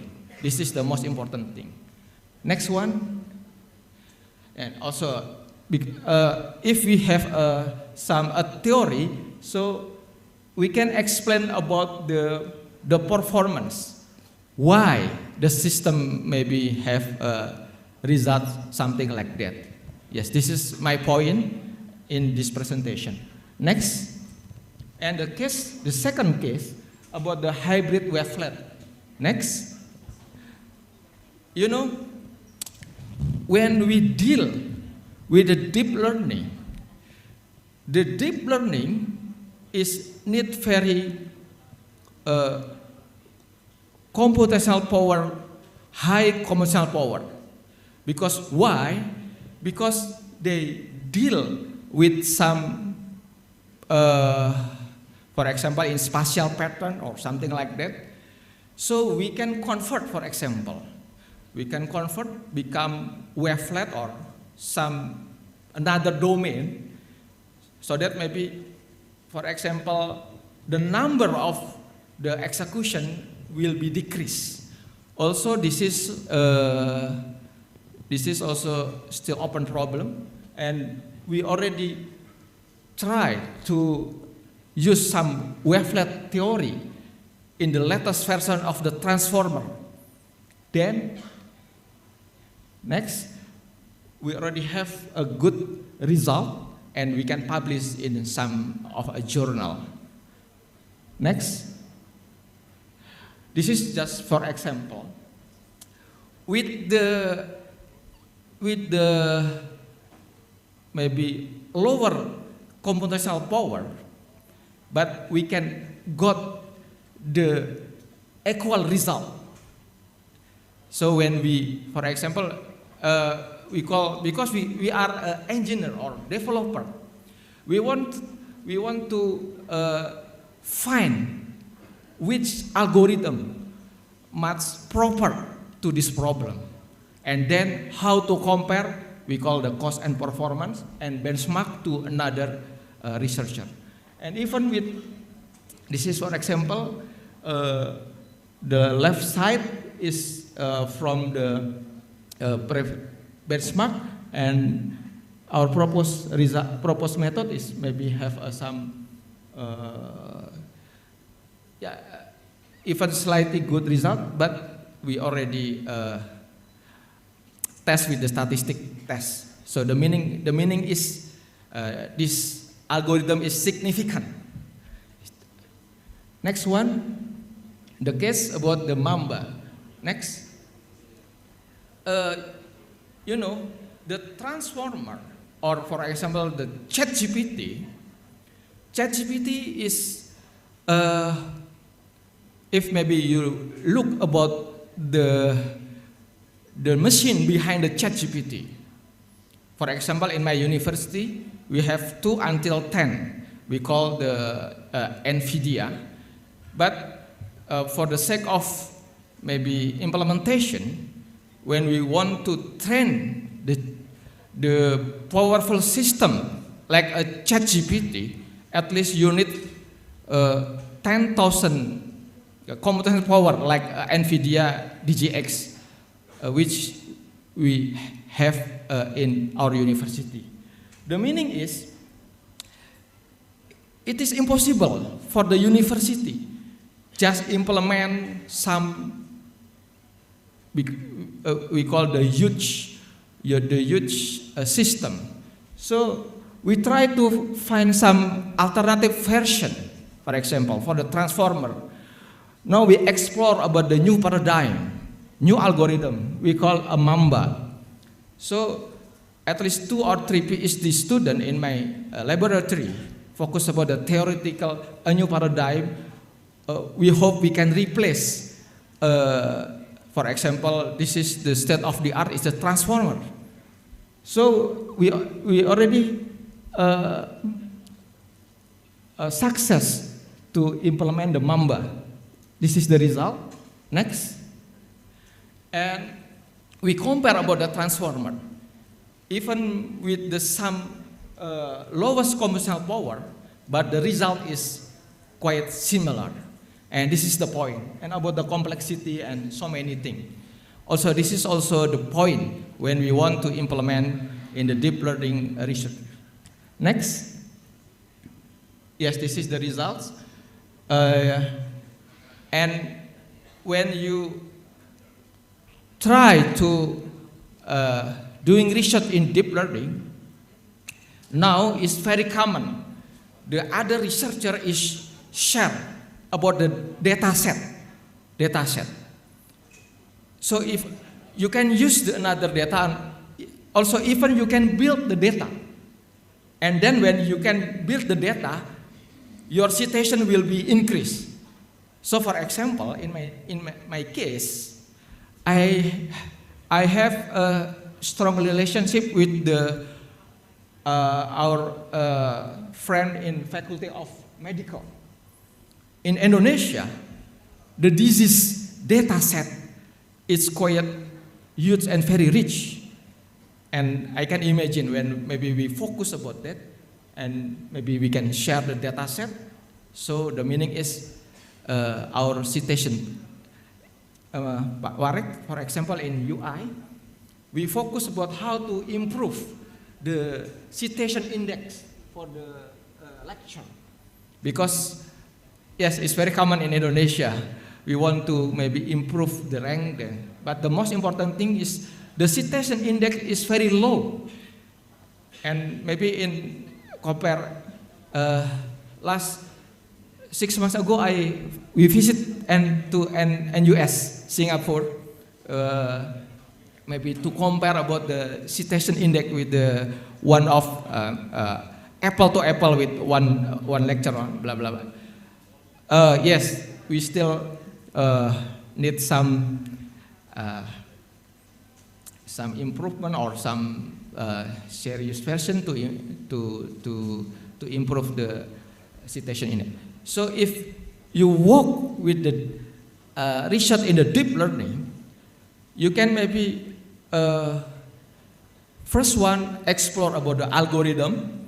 The second one, you can focus about how to collect the data and create the data set become a gold standard. And it is also very interesting. So in our case, we use some data set from another researcher, but also we collect our new data and we can combine. And this is usually it's very common. There is some benchmark data set, and when you propose a new algorithm, at least your algorithm have some significant in some part. Okay, this is the point. Next, and the fourth case is about the fusion. Next, and this is also the why now every researcher move the machine learning of the deep learning, compare with the statistical method, compare with the conventional method, because AI have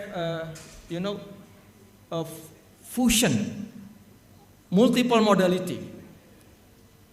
For example, AI can work with the text data, with the image data, with the video data, and they can analyze, put it all together. We call a fusion or multimodality. And we also try to implement and to customize algorithm so that maybe we can have a good result. Next, yes, this is for example the solution fusion. Compare so many data about the radiometric, about the geospatial, and so many things. Next, please.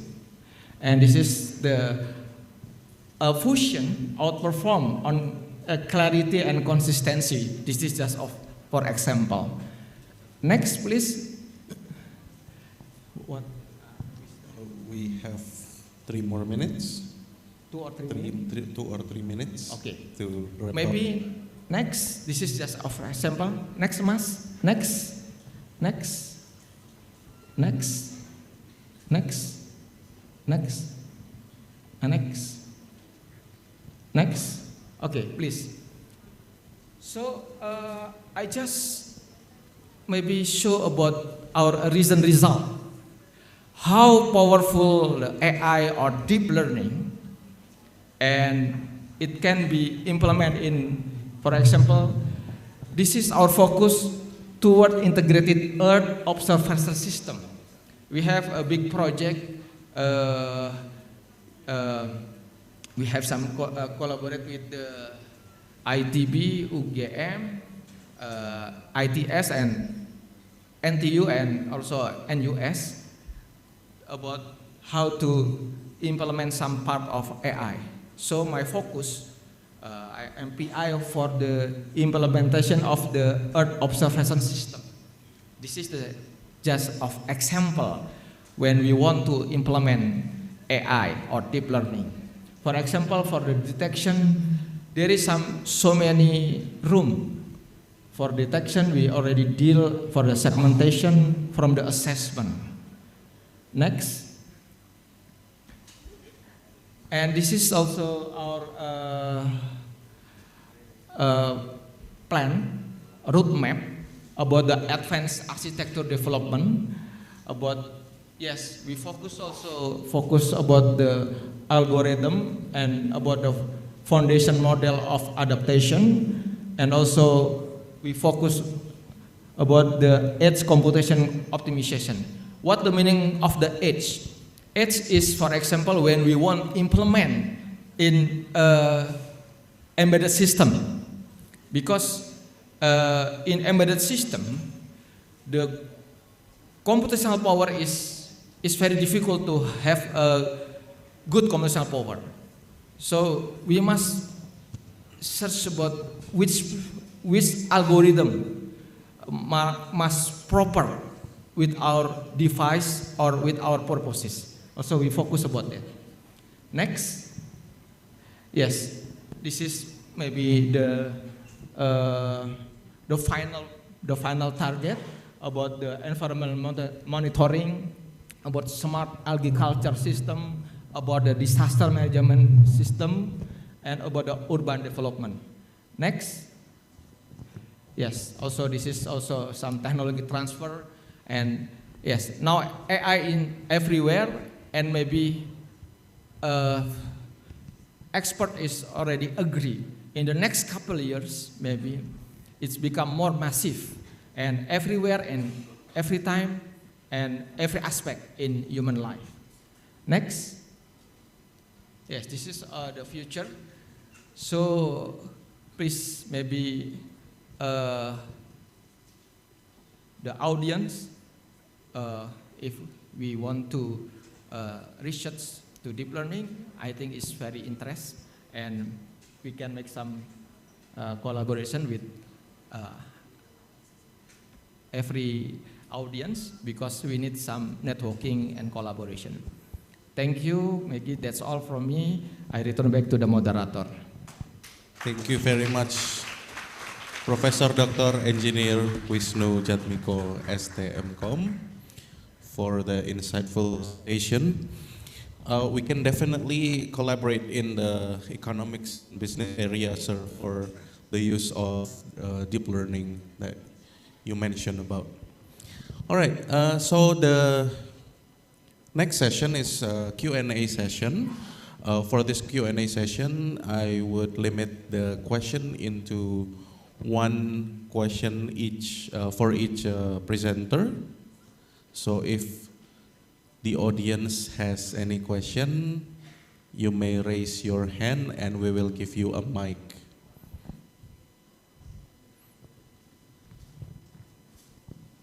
Yes.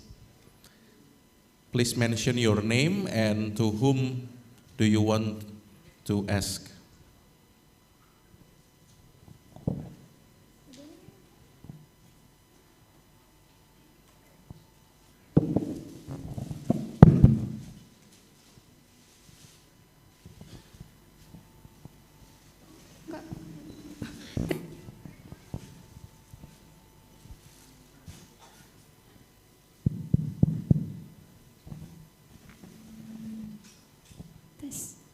Okay, Thank you very much to both speakers for the very insightful and valuable presentation. My name is Widya Surya Erini from the IEEE Student Branch, Universitas Dian Nuswantoro. I would like to address my question to Professor Hideki Kasai.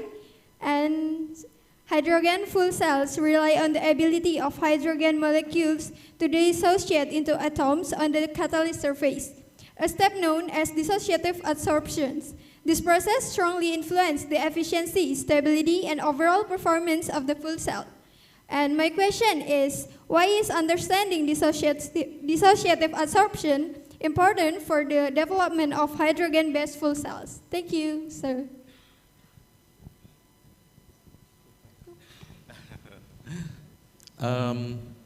Professor, do you have the mic? Yes. For the question, could you please repeat the question, the last part of the question? Thank you very much. Okay. Professor, why is understanding dissociative adsorption important for the development of hydrogen-based fuel cells? Thank you. Dissociative absorption for understanding energy.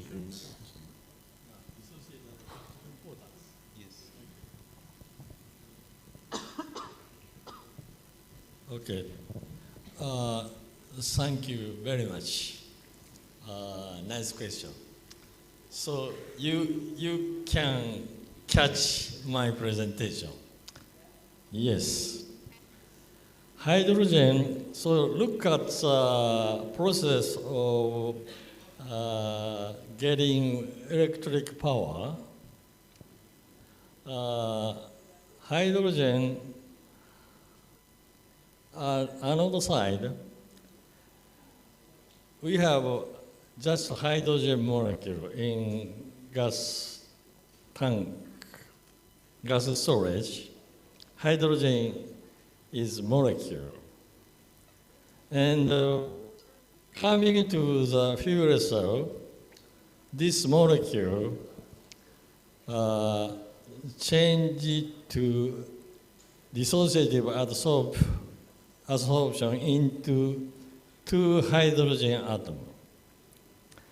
And hydrogen atom, it contains electron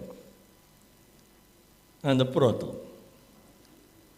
And you get electron for electric power that is needed. And at the same time, proton go to membrane, proton exchange membrane system, and proton just H plus travel in the membrane system and reach the cathode side. And cathode side, we get oxygen and it dissociative into oxygen molecule.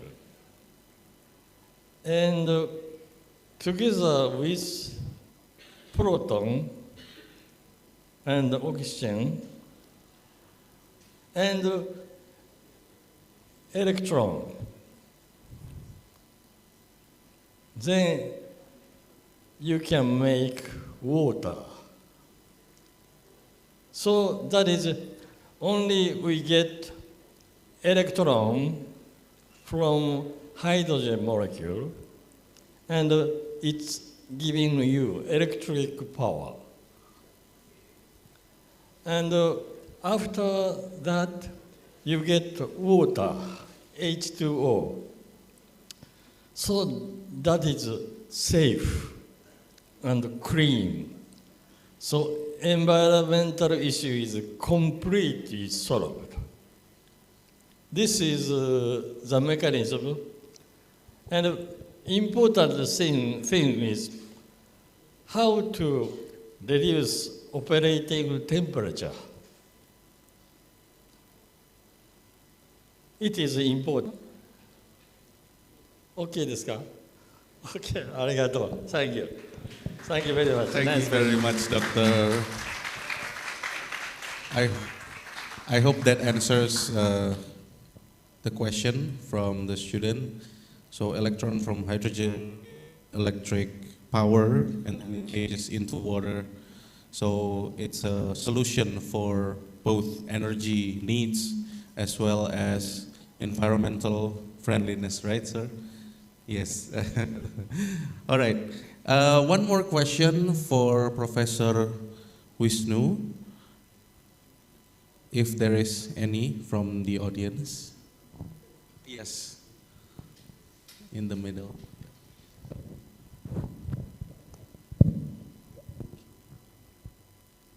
Hello everyone, my name is Iketut Yudis Cipta. I am from Politeknik Sibar dan Sandi Negara. Thank you very much for the time. I would like to ask your opinion, sir, Professor Wisnu. First of all, I need to explain the scenario related to cryptography and its potentially vulnerabilities. Now consider the situation where some code breaker or attacker has access to a large of data set of the encrypted text. The attacker goals is to recover the key. Now my question is, do you think it is feasible to train machine learning with the large of data set ciphertext? To training the machine learning, and is it possible to recover the case cryptographic? And for additionally, do you believe there could be an open research problem in designing AI against, especially for code breaking tasks, particularly given the cryptography remains a constant of information security? That's all my question. Thank you very much. Directly? Okay, thank you. It's a very good question. Yes, because when we want to implement AI, the meaning is the data will be open. So the negative impact, the dark side, when we want to implement AI, yes, we must have a strong regulation, and then maybe some strong regulation. We need some cyber security exploration, for example, and in cybersecurity, for the attacker, for example, and you said, usually there is some pattern from the attacker, and when we want to avoid the attacker want to do, we can use some, for example, machine learning or some algorithm, because the machine learning algorithm is very powerful to, to find the anomaly or about the outlier pattern. The meaning is, yes, I think it is still open problem when we want to combine the machine learning or deep learning to maybe to put in research in the cybersecurity.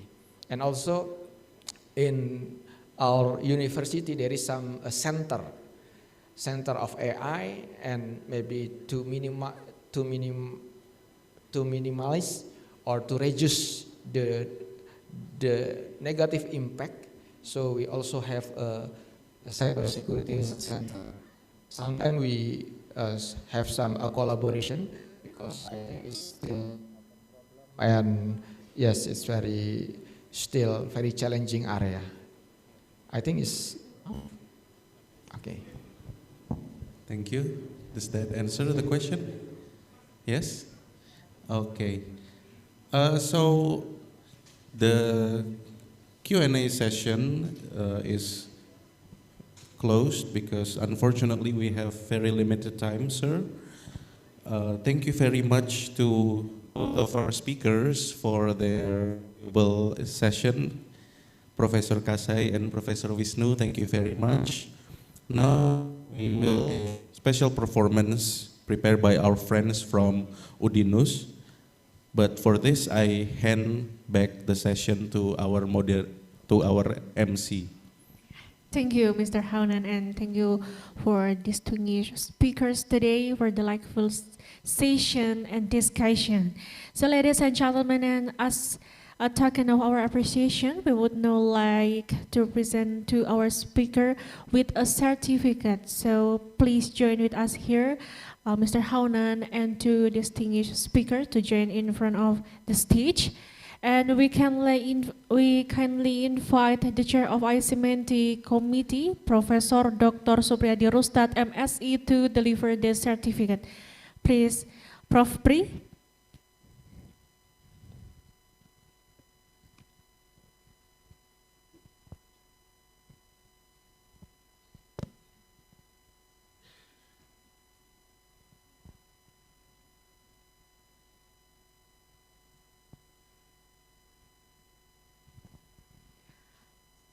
And the first certificate for Professor Hideaki Kasai from Department of Applied Psychics, the University of Osaka.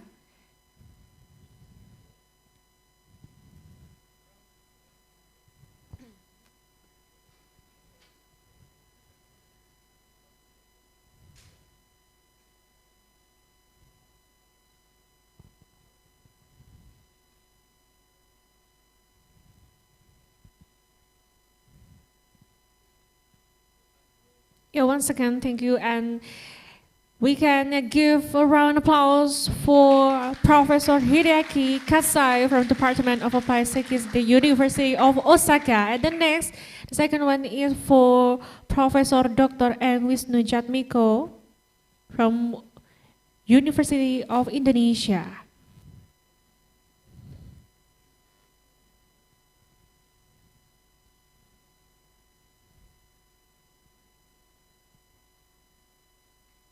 Yeah, thank you for sharing your valuable insight, experiences, and expertise with us today. And we join to take a photo together first.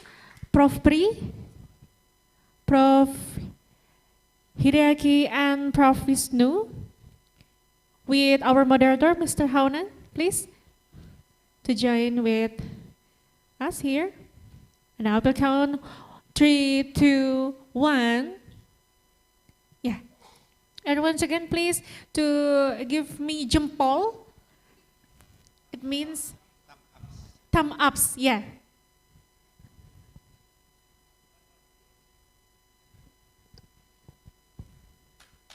Thank you, and please be seated to our moderator and two distinguished speakers. Okay, dear participants, moving on, before we continue with the next sessions, let us take a short break and enjoy a special cultural performance. This is a great moment to relax and appreciate the creativity and talent of our young performers. Coming up, next is a dance performance from one of the most creative students community at Universitas Dian Nuswantoro. So, without any further ado, please welcome Dance from Udinus.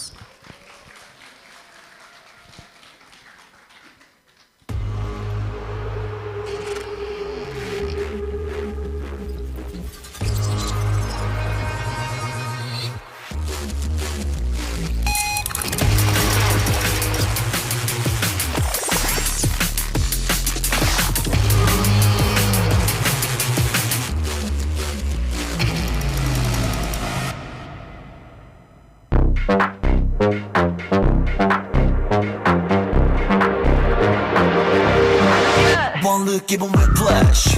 Big drop with a big flash. 집중해 좀 더 think fast. 이유는 이해 못해. 외시한 너와 뒷다. Day one I've been back Don't stop 흔들린 채 무리해도 can't touch that Under pressure body sweating Can you focus?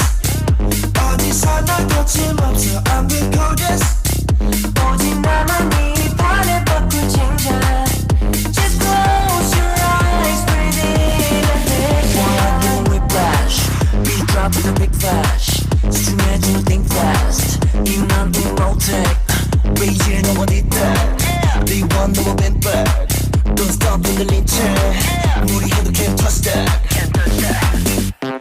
Whiplash Whiplash Whiplash Whiplash Whiplash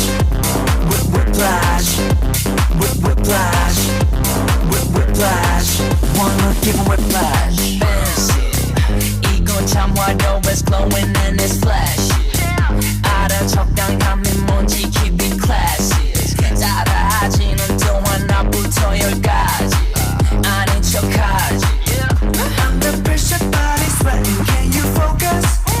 I believe I can promise I'm the coldest 내도 소용없지 don't you blow it Just close your eyes breathe and visualize 시작되는 순간 끝나버린 판단 기회는 오직 one time unforgettable 전에는 the right light 사라지지 않아 오늘 singing one time unforgettable One look give a whiplash Beat drop with a big flash 집중해줘 think fast 이만 emotic 왜 이제 안 어딨다 Day one I've been back Don't stop 흔들린 채 무리해도 can't touch that I'm the highlight to red light It's a night it's all about me You know it's my side 거친 necktie 만들어간 history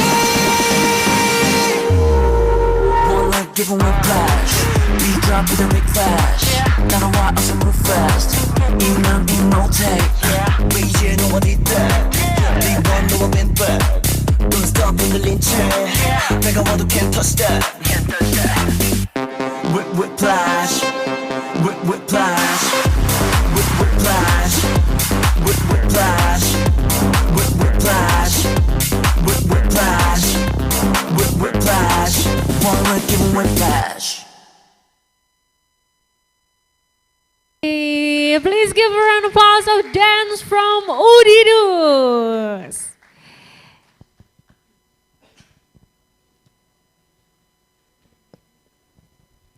Yeah, ladies and gentlemen, Galuh, and all participants, we just see dance from Udinus for such an energetic and amazing performance. It was a truly refreshing moment that brought great energy to our conference. So let us continue with the next part of our seminar or Isemantic 2025, the second session. And to lead and guide us through this exciting session, back to being moderator, Mr. Haunan Damar. Okay, please welcome Mr. Haunan Damar. The time is yours.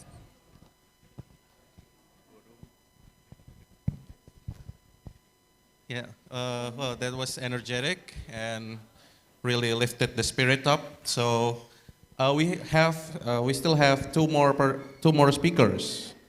I invite, please, Dr. Sanjeev Kumar Panda, PhD, to come onto the stage, and Professor Dr. Rindra Yusianto.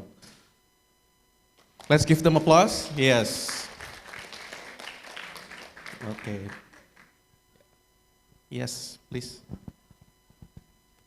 Thank you.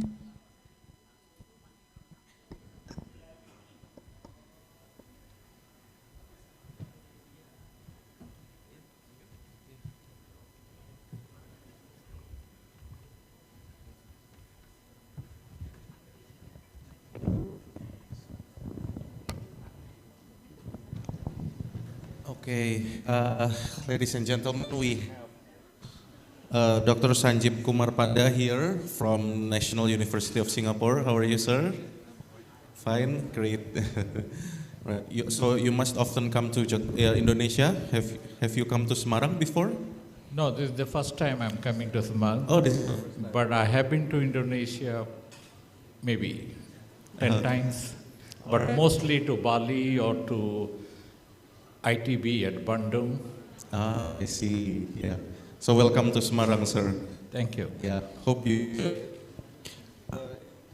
And Professor Rindra is from Universitas Nuswantoro.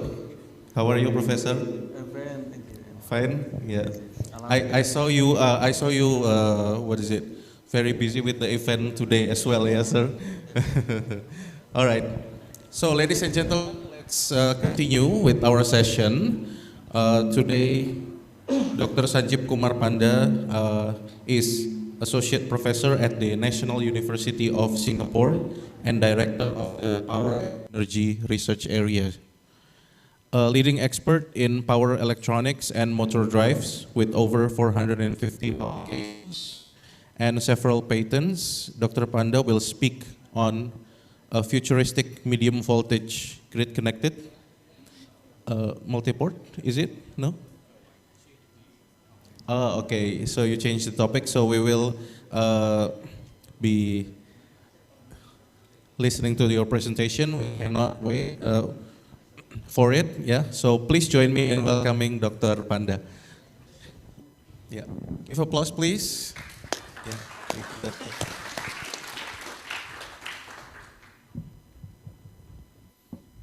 Can I have the slides, please? Good morning to everybody, and thank you to invite me to deliver a keynote speech. And my area of expertise is more on the power electronics. But this conference theme is about quantum technology and intelligent system. So just before I arrive here, I thought that I'll talk about the intelligent system. So I changed the topic from futuristic fast charging, discharging stations, which is very important for EV to be realized. I thought that since it is more on the power and energy systems, I talk about intelligent systems in power and energy area. And that is how I changed the topic.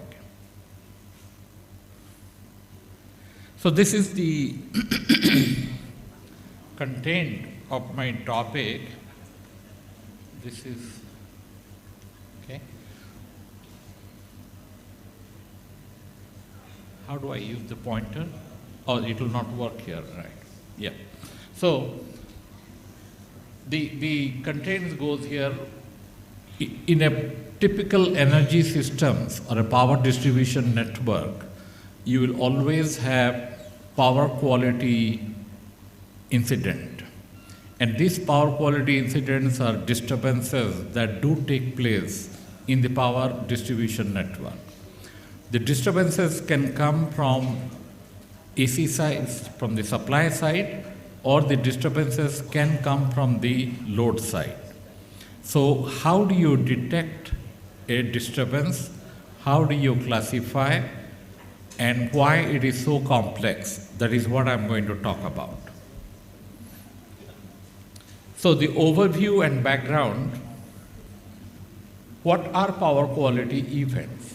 So as I said to you, in a typical power systems distribution network that you get the electricity in this hall, the voltage represents a perfect sinusoidal voltage. Indonesia is 50 hertz systems, I guess. Yeah. And 230 volt single phase system. So we think that the supply voltage is perfect sinusoidal, but in reality, if you measure it, it may have a lot of disturbances. And these disturbances occur because of the disturbances in the network, or it could come from the load side. It is important that you monitor the power quality event and take the remediation action. If there is a disturbance, how to detect the disturbance, when it took place, and where exactly it is coming from, and how do I overcome that disturbance.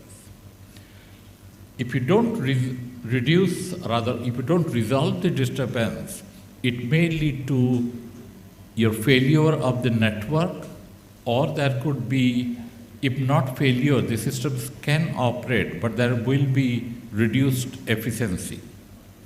There can be damage to the sensitive equipment, and it can cause breakdown of the system and therefore the economic losses.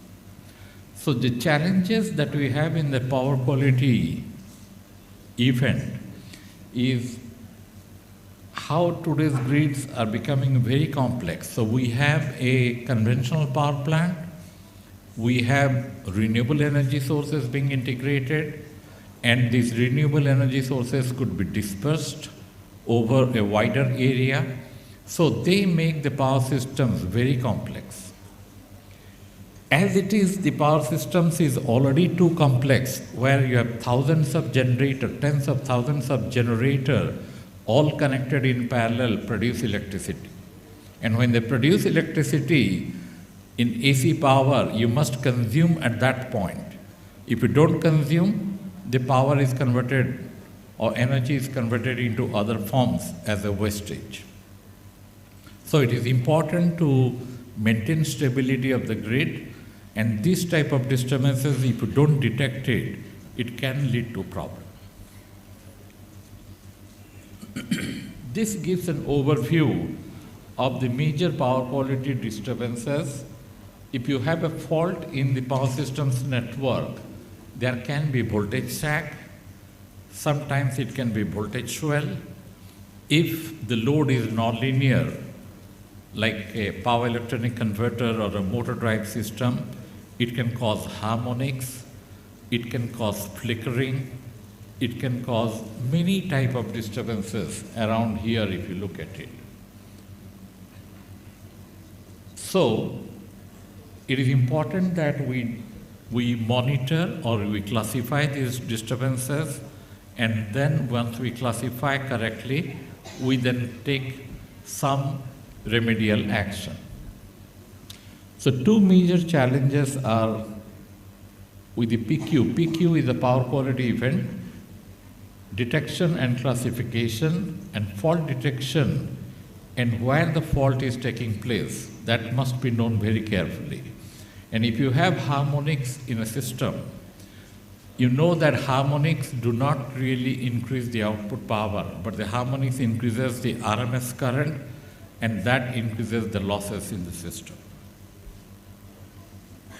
So we use various methods. Since the previous speaker talked about machine learning, so we apply the machine learning using statistical signal processing method to classify the different types of fault and how AI and ML can be used. Computational intelligence technique such as neural network, fuzzy logic, and AI and ML, all those things can be used. So these are the different softwares available from different companies like ABB, Honeywell, Siemens, Schneider. They come up with power quality monitor that can detect the different types of fault. But these equipment are not cheap. It is very expensive. So if you can have an algorithm available, so from the voltage or the current sensors, the data can be incorporated, and you use your algorithm to detect this type of fault, then in the computer, with the computational power, it can be done cheaply. So that is the whole idea. Rather than buying so many expensive equipment, if you can do it with your computer at a cheaper price, then that makes sense. It can be applied. So the causes of the power quality disturbances, as I said, it can come from the line fault. I know you are from different background, but those they are from the electrical engineering power background, we have 3 lines and a neutral. So we can have a fault between line to ground, that is one type of fault. We can have harmonics. The causes are from the transformer, nonlinear load. The question to electrical engineers, I ask, what do you mean by nonlinear load? Mainly from the student. Do you know what does a nonlinear load means? No? You are doing electrical engineering, right? So in electrical engineering, there are 3 types of load: resistance, inductance, capacitance. If you have a combination of these 3, then that represents a linear load. The moment your current you draw from the supply is not sinusoidal, then it is a nonlinear load. So typically the power electronic converter, like your mobile phone charger, your laptop charger, these are all power electronic devices which can be turned on or off at a very fast rate. Then the type of the current they draw is pulsating. Once you have a pulsation, then it will be a nonlinear load. Okay? So we see power electronics everywhere. Can you identify where you see power electronics technology in this auditorium?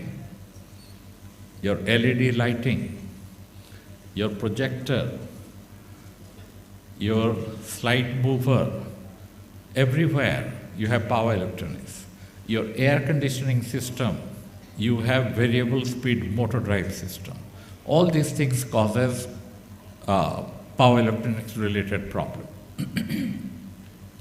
You can have transient, we can have flicker, swell, unbalance in the 3-phase systems. All these things lead to power quality issues. Okay? Now this is a real platform. You will see the picture in a minute. We have a floating living lab test platform. So in Singapore, we have a Singapore PSA, Port of Singapore Authority. Lot of goods are being transacted from North America to Asia. Then it will go through Singapore port. So in Singapore port, we want to make the port or yard clean, no pollution. So then they have big containers, they come in the ship. The crane unloads the container into a truck. Truck then goes to the yard area to store the container. Now the trucks run on diesel engine in the past, but they cause pollution, 24/7 they run. So we have changed from diesel engine driven trucks to electric trucks. So it is more cleaner. Now these tugboats, they pull the ship into berthing or taken out of the berthing. These are run on diesel, but that we are changing into electric. So these electric tugboats must be charged. So this platform has been built to where the tugboats can come, get charged, then go and bring the ship or take the ship out. So it is on the sea water, and that's why we call it as a floating living lab. If you look at it, at the top we have the main grid over there. Then we have dual distribution systems.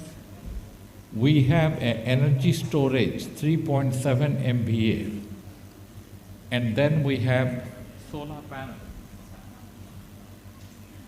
about 1 megawatt. We have transformer. We have different loads, everything. It's a complex system. Now this is floating on the water. So this is the Cetrium floating living lab. So you will see the gas turbine, you'll see solar panel, everything. And Those are the tugboats. They come here, get charged, and then go out to do the job. Now this floating living lab is like a power plant, but this is on the sea. We anchored it. Whenever we need to move, we can move anywhere, okay?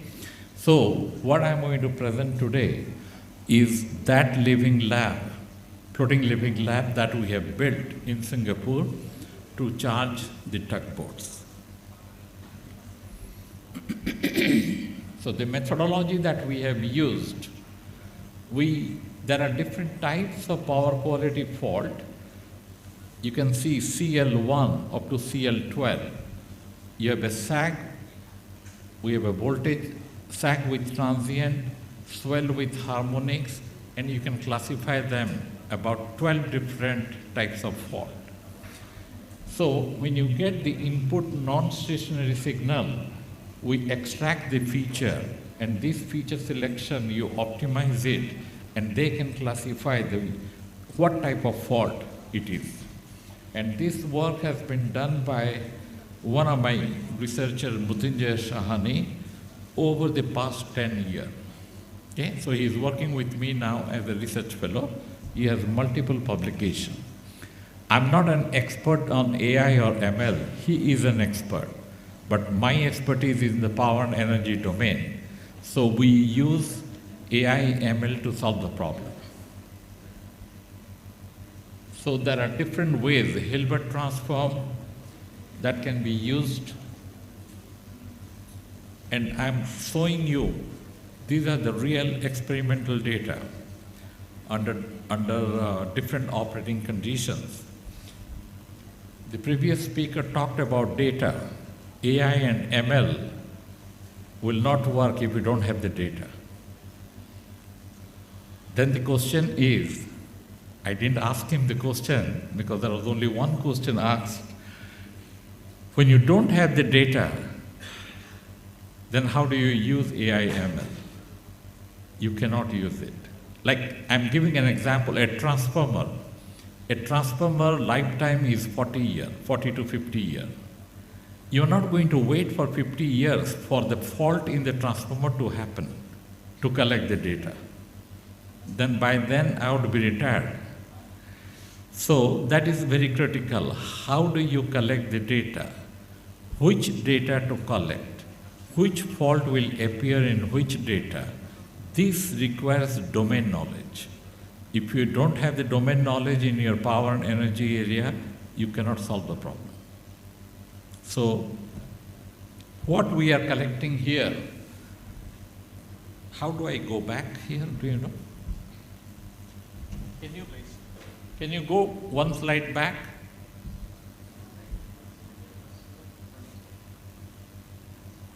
Back. One more. No, you're going forward. I want to go backward.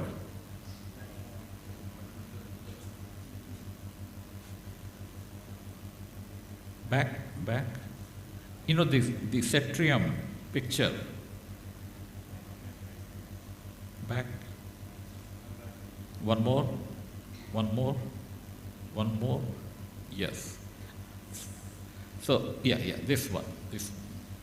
So you see, you have different buses, bus 1, bus 3, bus 11, bus 5. So IEEE bus system, we define different bus. And there are different types of loads connected to different buses. So what I'm collecting the voltage and the current at the buses. So my data are the bus voltages and bus current. This is under normal operating conditions. The red color one, you can see the current is not sinusoidal. That is, this current is not sinusoidal like that current. It is distorted. Because of that bus 3, there will be some nonlinear load connected there. So test 1, normal operating conditions. again, normal operating conditions, different buses, and you can look at it, the current becomes highly distorted here. That is because of the harmonic.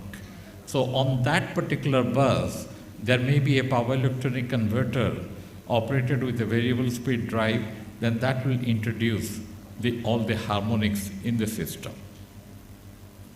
So I have case 1 is all under normal operating condition, and I analyze using AI and ML. So normal condition voltage, that side is the current. Then we do a Hilbert transform, then the frequencies transform, then we plot it here, what is it called as the percentage of THD. What does THD refer to? Is the total harmonic distortion. So if your voltage or current has to be sinusoidal, then this THD should be 0. But when you have disturbances, total harmonic distortion, higher this magnitude, higher will be the distortion. So in this case, the distortion is only about 0.3%, or for the current about 3.4%. The IEEE guideline allows below 5% is okay. But if it goes above 5%, then you have a problem. Then we take test case 2.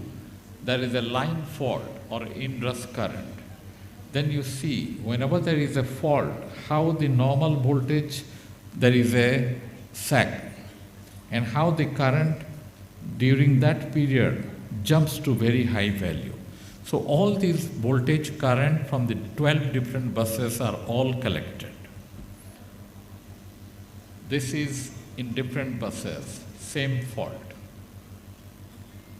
Up to 9 bus and different type of disturbances we have. This is again still continuing.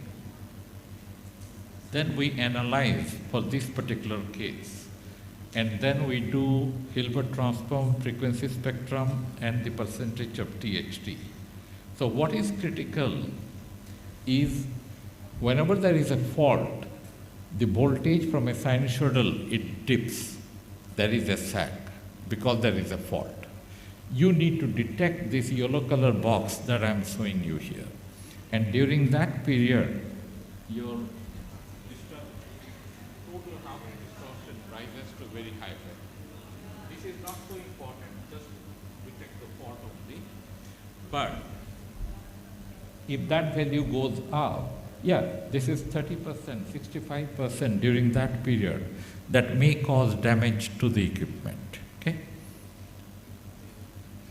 This is third type of case where we have a harmonics in the nonlinear load. Now you can see,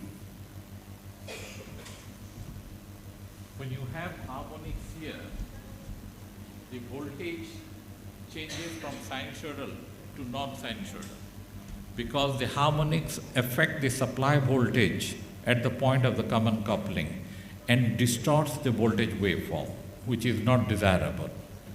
So again, we collect multiple sets of data at different buses, and you see the current waveform is highly distorted here.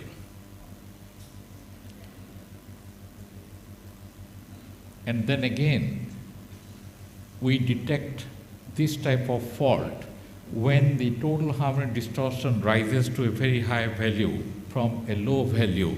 That is the time there is a fault, and classify the fault. Then we have a fourth case is oscillatory transient. So if you look at the voltage, these are some oscillatory transients, then it is different from a normal voltage. And you need to detect that particular type of disturbance and when it happened and what type of disturbance it is. This is the case of oscillatory transient. The current will also get affected on that one. Same case. And when that happens, your THD jumps to a very high value. So that is the signal you need to monitor, and when it goes above a certain value and then it dies down when the fault is cleared, then you can detect the fault. This is flicker. I'm not going to spend too much time. Different types of faults we have done. Again, identifying that. And this is swell. Swell is, your voltage will be affected at this point. So this was normal. When I disconnect a load, the voltage jumps to a high value. So we say it as voltage as swell. If large load is applied, the voltage may have a sag. So this is the fault, we need to detect it. Swell continued. Again, we detect that. And this is the last one, is the unbalanced. When the voltage is unbalanced, you see this magnitude is smaller than this magnitude. So the voltage in the three phases are not balanced. If there is unbalance, that can create problem. And the load current in the unbalance will be highly unbalanced, and that is not desirable.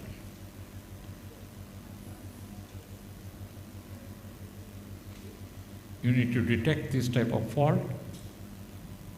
So this gives you a comparative study of about 12 different types of fault on different power quality test cases. So you have the magnitude of under normal operating condition, the magnitude should be 1, but whenever you have a line fault, this voltage goes to 1.4 times or 1.3 times or transient 1.85 times. So the voltage changes, the frequency changes, the percentage of THD for the voltage and the current changes. So that gives the overall data set and the characteristics. So here now we create the disturbances and try to detect it under the test conditions. So 12 different types of events, including single event, that means only voltage sag or only voltage swell. But in a faulty condition, it can be more than one. So we studied 12 individual fault and some combined fault. Sag with harmonic, sag with transient, sag with harmonics, swell with transient. It can be more than one, or two, or three, or four. Okay? So when you have so many different types of fault, how do you classify them? Using manually is not possible, and that is where we use AI and ML.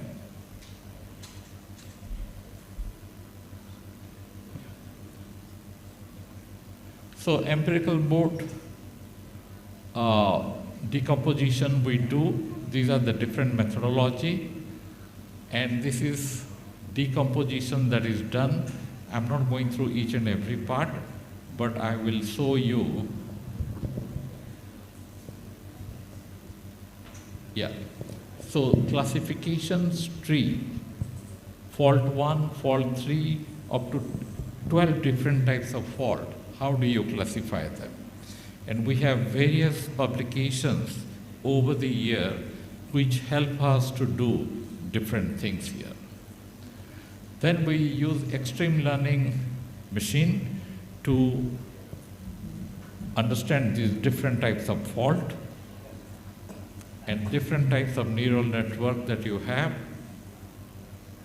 This is the deep learning based method. Different types. Yeah, these are the results. So deep learning based methods continued. This is the result analysis. 2 minutes, I'll be finishing. So goal to develop a robust real-time PQE recognition model for automated classification of the power quality event. And the contributions under different methodologies are here.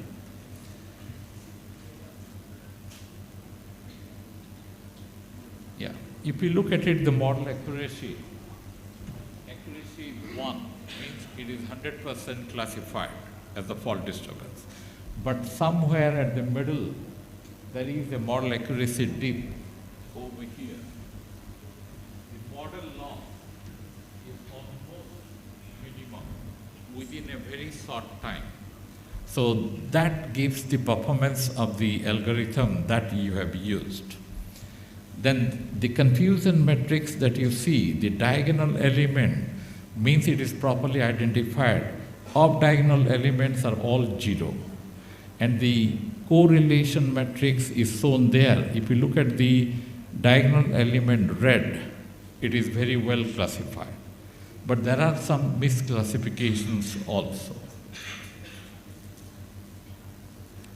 This shows you the graphical. So we did it noise-free scenario. Then we introduced noise, 40 dB, 30 dB, 20 dB. And under different noise conditions, how the signals are being classified. So the list goes on. This is the final one I would like to show you here. Different types of fault, accuracy, precision, recall. And the bottom line shows you under different cases.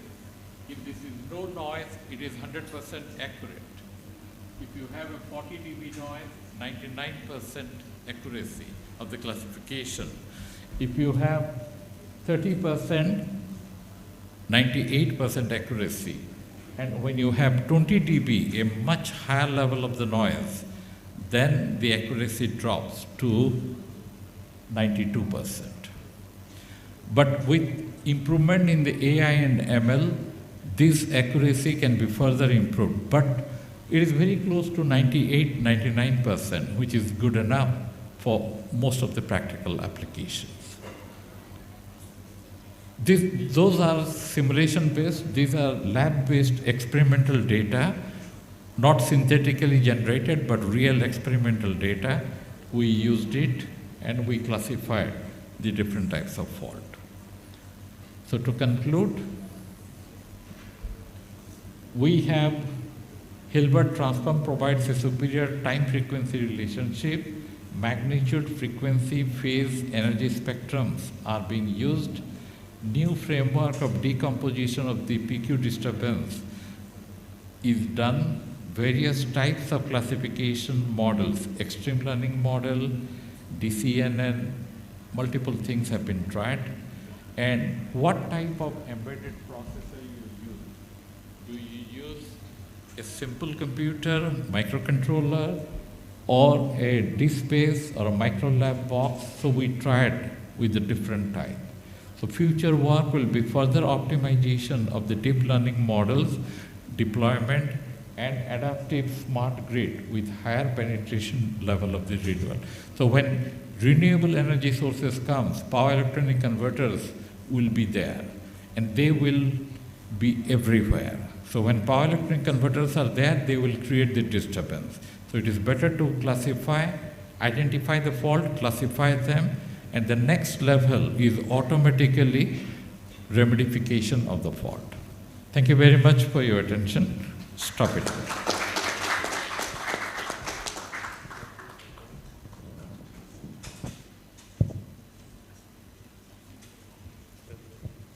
Yeah, thank you, Dr. Sanjeev Kumar Panda, for the wonderful presentation. He talked about the power quality. Yeah, we are here happy just to have power, sir. So yeah. All right. The last but not least, we have the final speaker, Professor Indra Yusianto, who will talk about sustainability in horticultural commodities. Yes. Professor Indra Yusianto is from Universitas Dian Nuswantoro, distinguished professor in sustainable smart agro-logistics and supply chains. His work integrates AI, big data, and IoT to advance sustainability in horticultural commodities through smart farming, logistics, and agro-tourism. Today he will share his insight about building sustainable and technology-driven agro-industrial systems.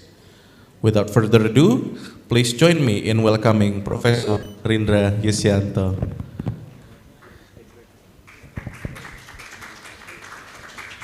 Yeah. Okay. Assalamualaikum warahmatullahi wabarakatuh. Good morning, everyone, ladies and gentlemen. Thank you for having me. My name is Rindra Yusianto. I will present our research. Maybe can you PPT?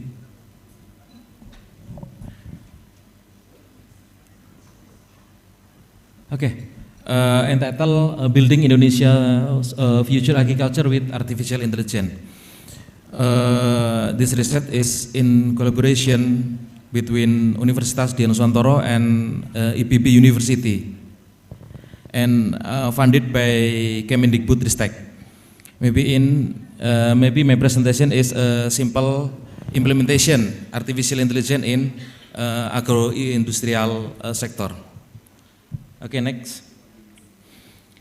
Okay, there are many definition artificial intelligence, but in simple refers to the design of computer or machines to think, learn, and make decision making like a human. Artificial intelligence, they learn solve a problem, understand language, and adapt to new information. Okay, next.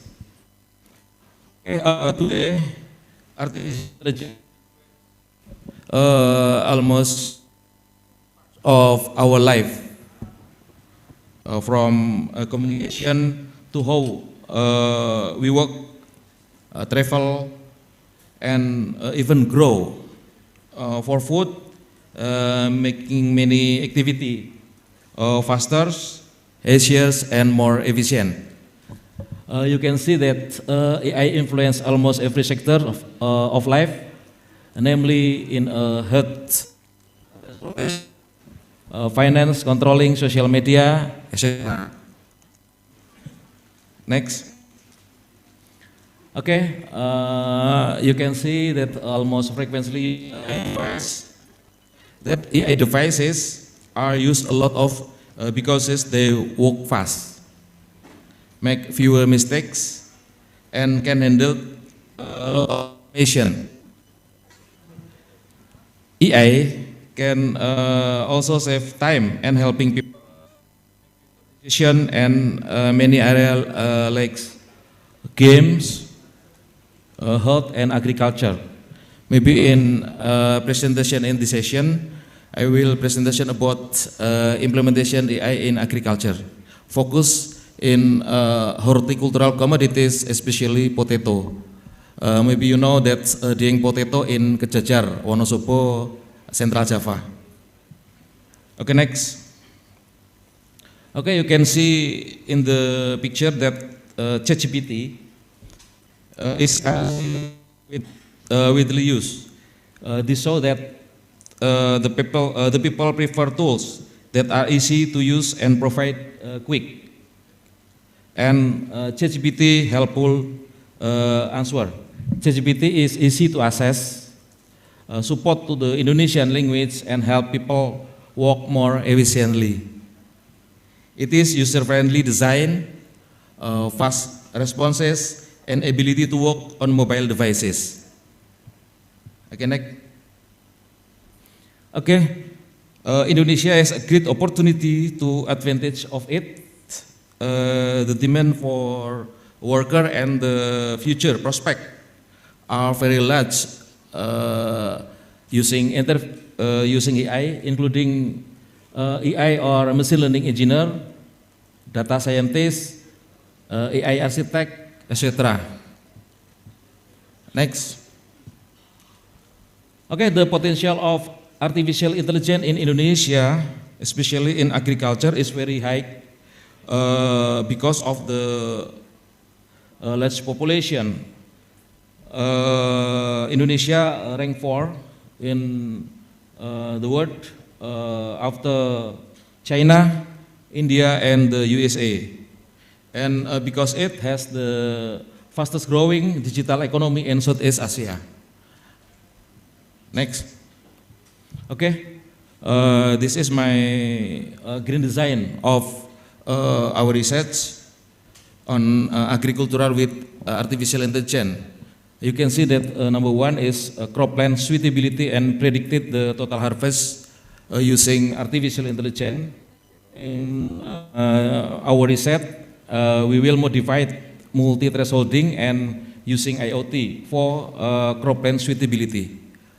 Number 2, determining logistic center and distribution road. In presentation this session, maybe I will focus that only center of gravity.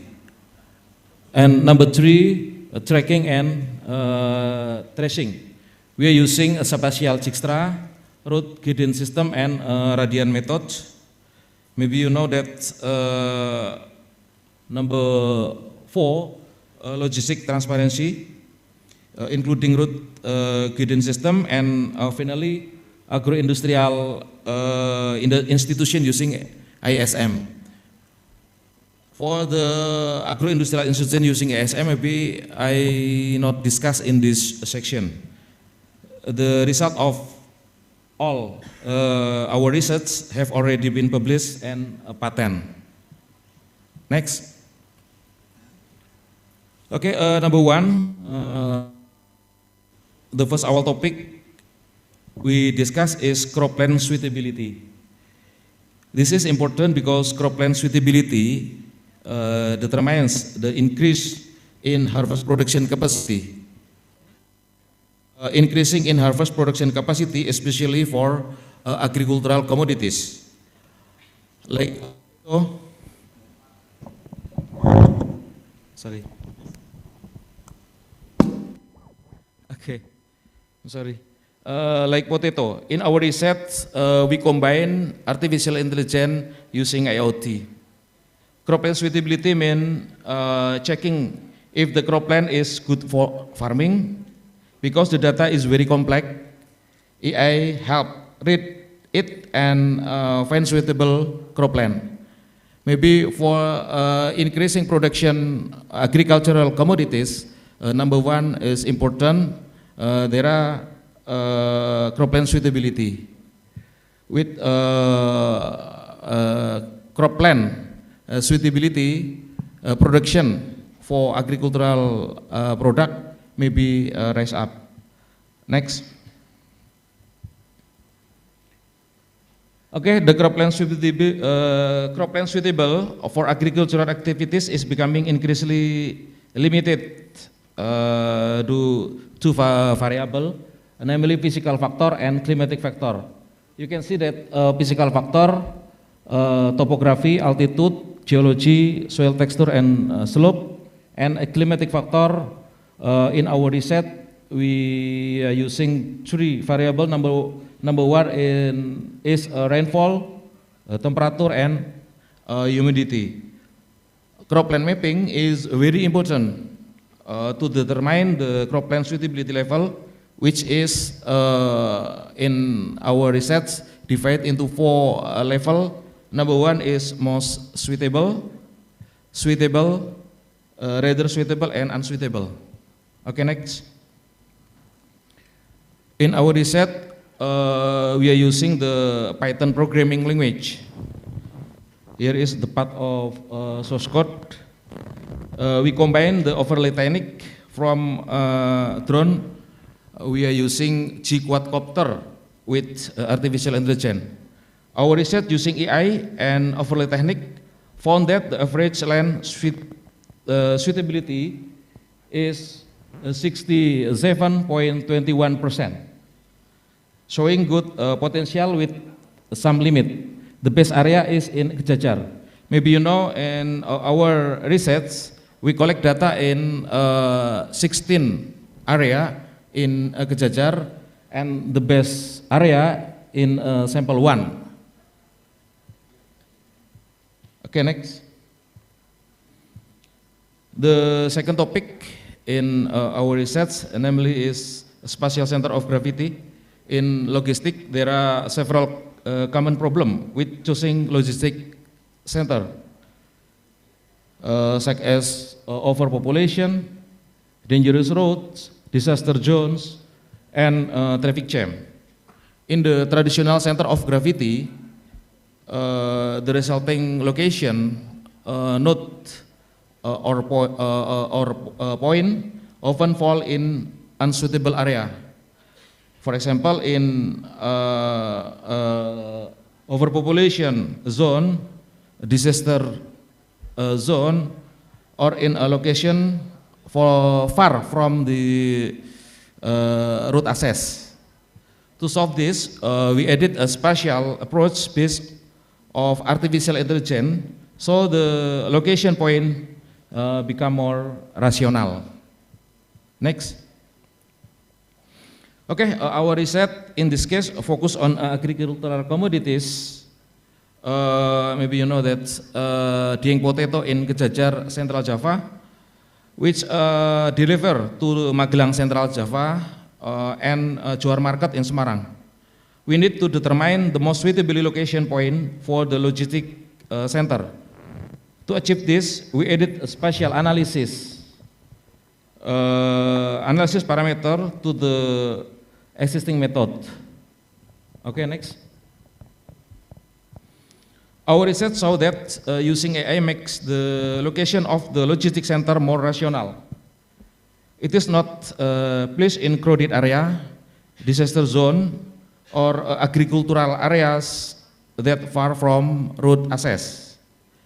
In our research, that the most optimal logistic center point is obtained in Candiroto, Temanggung, Central Java. Okay, next.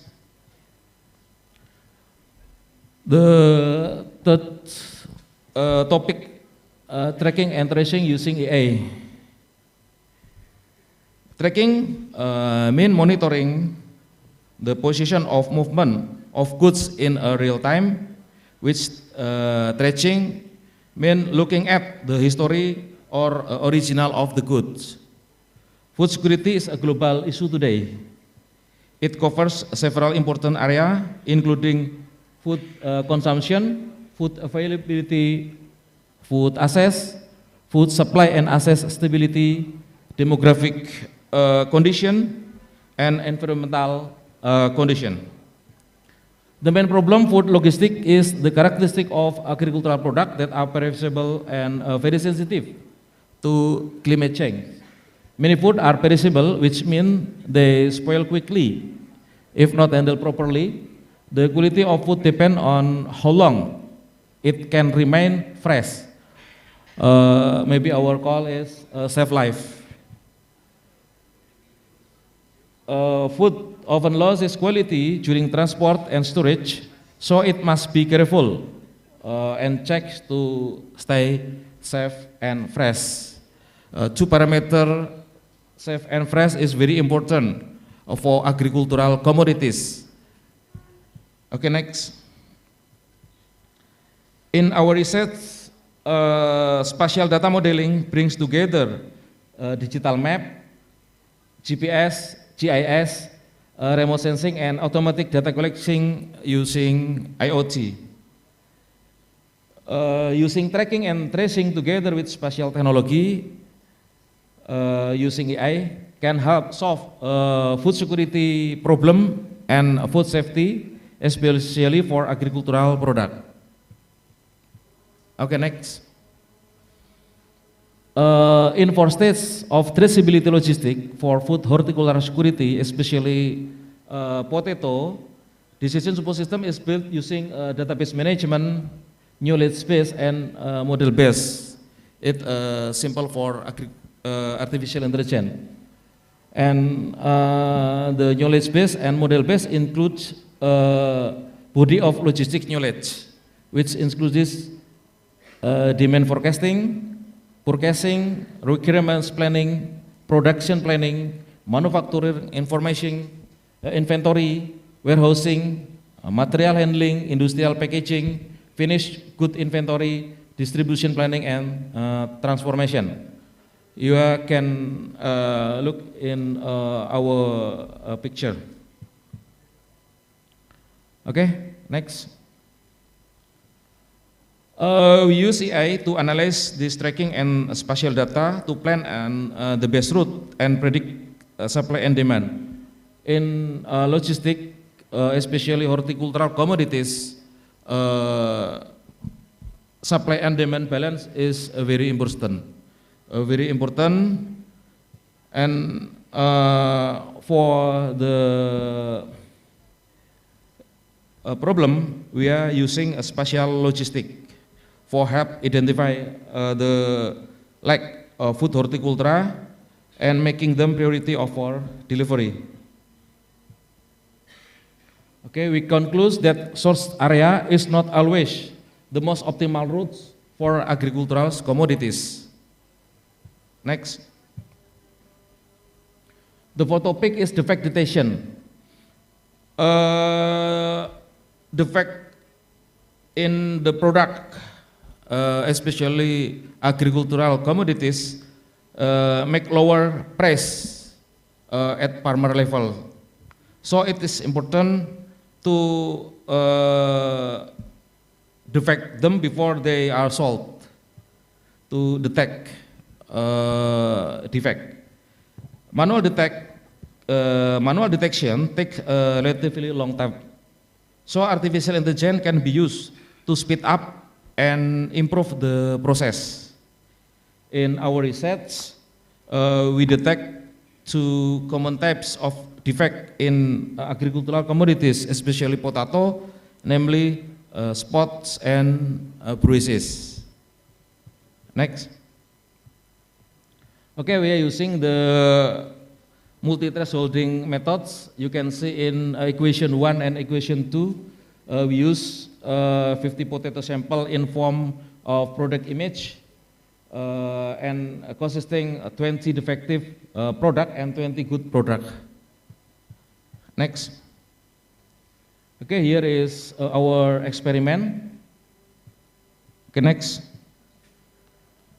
Okay, our study result for spot defect show that from 100 training data, there were 5 incorrect. Identification data show the accuracy of the training process was 95%. At the same time, the braces defect accuracy is better, which is 97%. It shows that the defect in agricultural commodities can be detected using our method. Next. Okay, the next topic is smart grading using image processing and a fuzzy grading system. In our study, smart potato grading structure by combining different parameters. Number 1 is color, number 2 shape, and number 3 is size. We use image processing with a fuzzy grading system.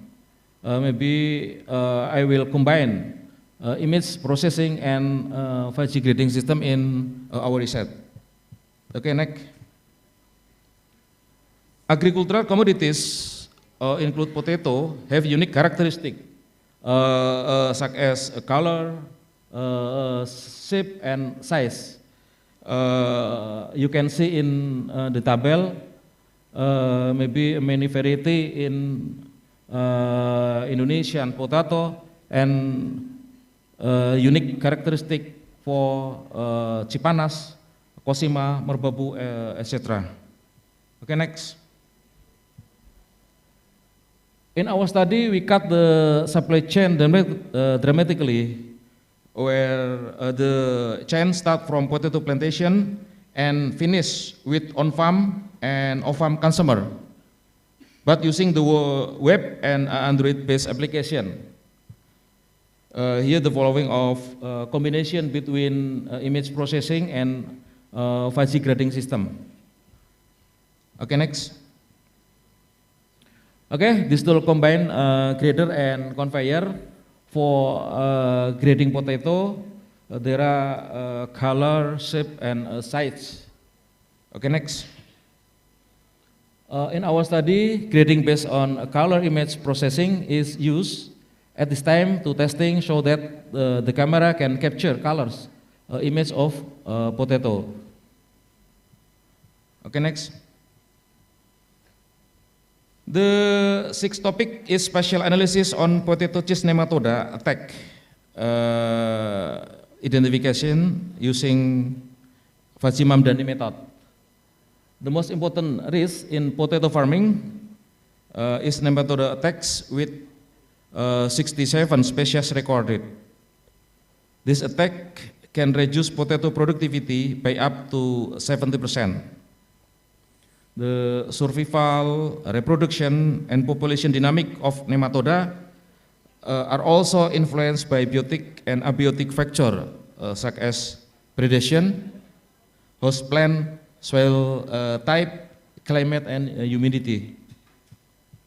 Okay, next. The contribution of our study is that we use spatial analysis to identify abiotic factors that affect the level of potato chist nematoda, namely altitude, slope, and weather, temperature, and rainfall. The scope of the study was 10 potato producing villages in Kejajar Subdistrict, Wonosobo, Indonesia. Next. We conduct random sampling in 10 villages in Kejajar, and the sampling pattern in our study use a combination of military standard 105B with random grid as shown in figure beside. Okay, next. Okay, there are Faji set for spatial variable in our research. Okay, next. Okay, there are fuzzy model in our research. Okay, next. Okay, we use the MATLAB application. Here are the rule we applied. Next. Okay, here the result of our research, namely altitude, temperature, and rainfall affect the attack level of potato chist nematoda, while slope has no effect. Okay, next. The last topic is the road guidance system using AI.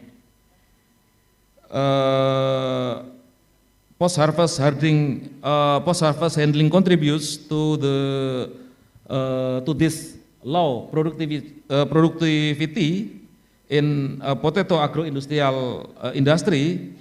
In our research, so that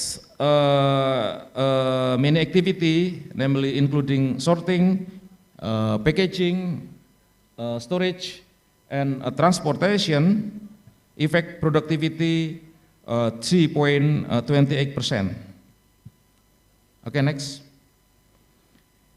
In our research, we are using Android-based navigation model using spatial Dijkstra. Okay, next. Okay, in our research, we are compare the classical Dijkstra, the network graph in a classical Dijkstra with the radian method. By using the classical Dijkstra algorithm, we obtain the shortest total distance of 61.4 kilometer. Okay, next. Okay, next. The distance was the same as the distance of the network graph in Dijkstra algorithm, classical Dijkstra algorithm, namely 61.4 kilometer. And our research, that's the Android-based navigation result was consistent. Okay, next. Here is the architecture of smart agriculture using AI, maybe in a simple on a global scale, which involves all component, farmer, collector, wholesaler, industry, consumer, and the government. From our collaborative research between Udinus and IPB University. Okay, next. Next. Okay, here is the smart agrologistic for agricultural commodities with artificial intelligence application that we have developed. Thank you very much. Assalamualaikum warahmatullahi wabarakatuh. Thank you, Dr. Indra Yusianto, for the insightful presentation. We move on to the next session, which is Q&A. This session will be open with one question for each presenter. So if you would like to ask, please state your name and address which presenter you want to ask. Any question? Yes? Okay, from the audience.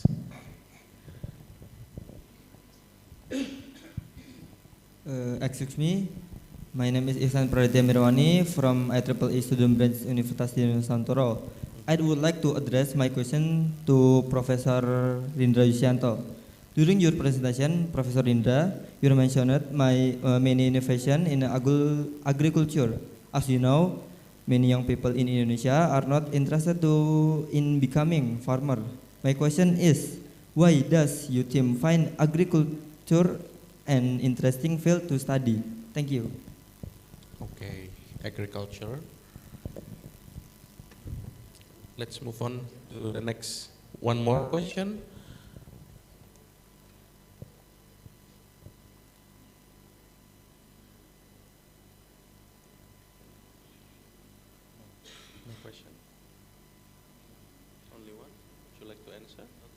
Yes. Okay, thank you, Mas Iksan. Okay, Mas Iksan, in our presentation and our research focuses on agriculture because agriculture is the backbone of Indonesian economic, maybe for food security, maybe for food safety. And in the last, in Majapahit and in Sriwijaya, maybe there are focuses in agriculture, so in agriculture. And by focusing on agriculture, especially with integration using artificial intelligence, maybe combining with IoT, with big data, and other, that can improve productivity, especially in agricultural commodities. Maybe you know that Dieng potato in Jajar, Central Java in Indonesia. Optimize resources and support sustainable practice. Maybe this is line with Indonesian vision for food security, for food safety, and technological innovation. Okay, thank you. Maybe enough for my answer. Okay.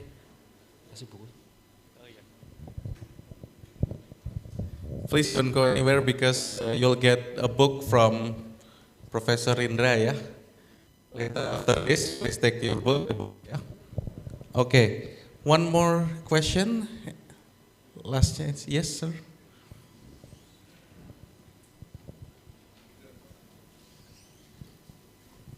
A question to Professor Panda. Now, solar panel is becoming more and cheaper and becoming cheaper. And I could imagine if every household in Indonesia has solar panels. And how would you optimize the system, because it's too complex to optimize the smart system to control the defect or the fault of the grid. Thank you very much. Yeah, thank you. Very important question. So we want to promote renewable energy sources like solar, and it can be both centralized one, which is much easier to control, but it can be distributed. Every household, they can have rooftop solar panel.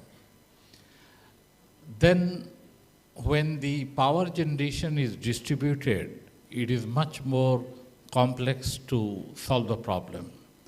But then each solar panel through the inverter is connected to the grid.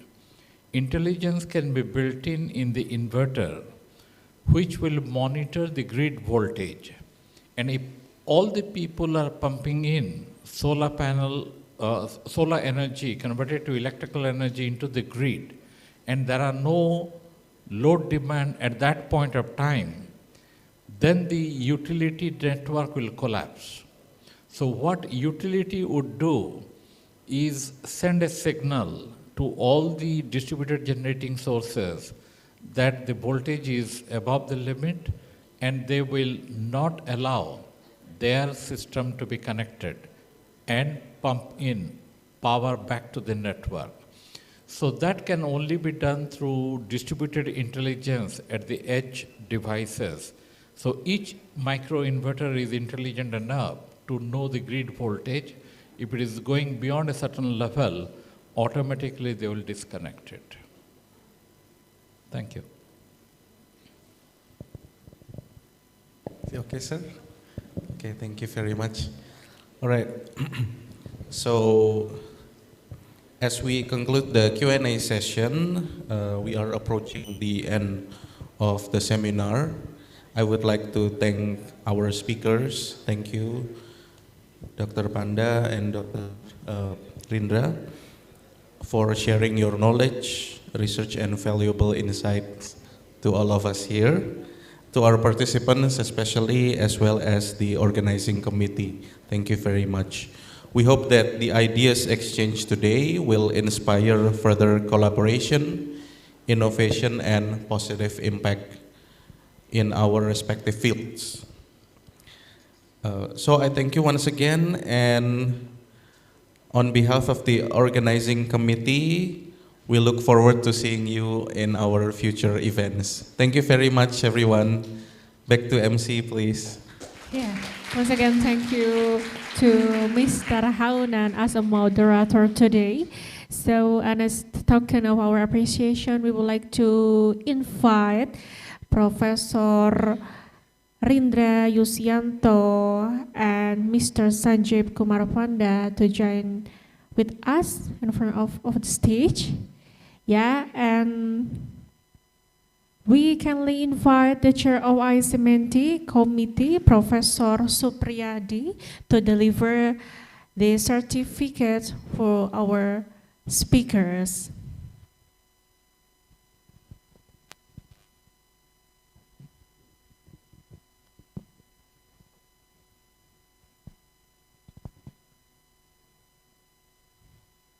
Yeah, thanks for sharing your valuable insight, Mr. Sanjeev,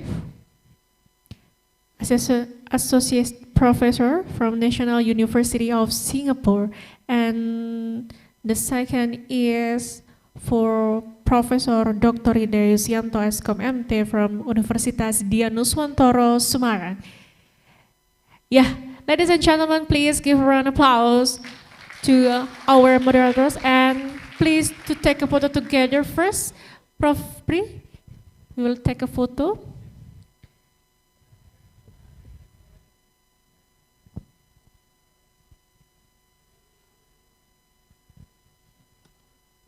Yeah. 1, 2, 3. One more. 3, 2, 1.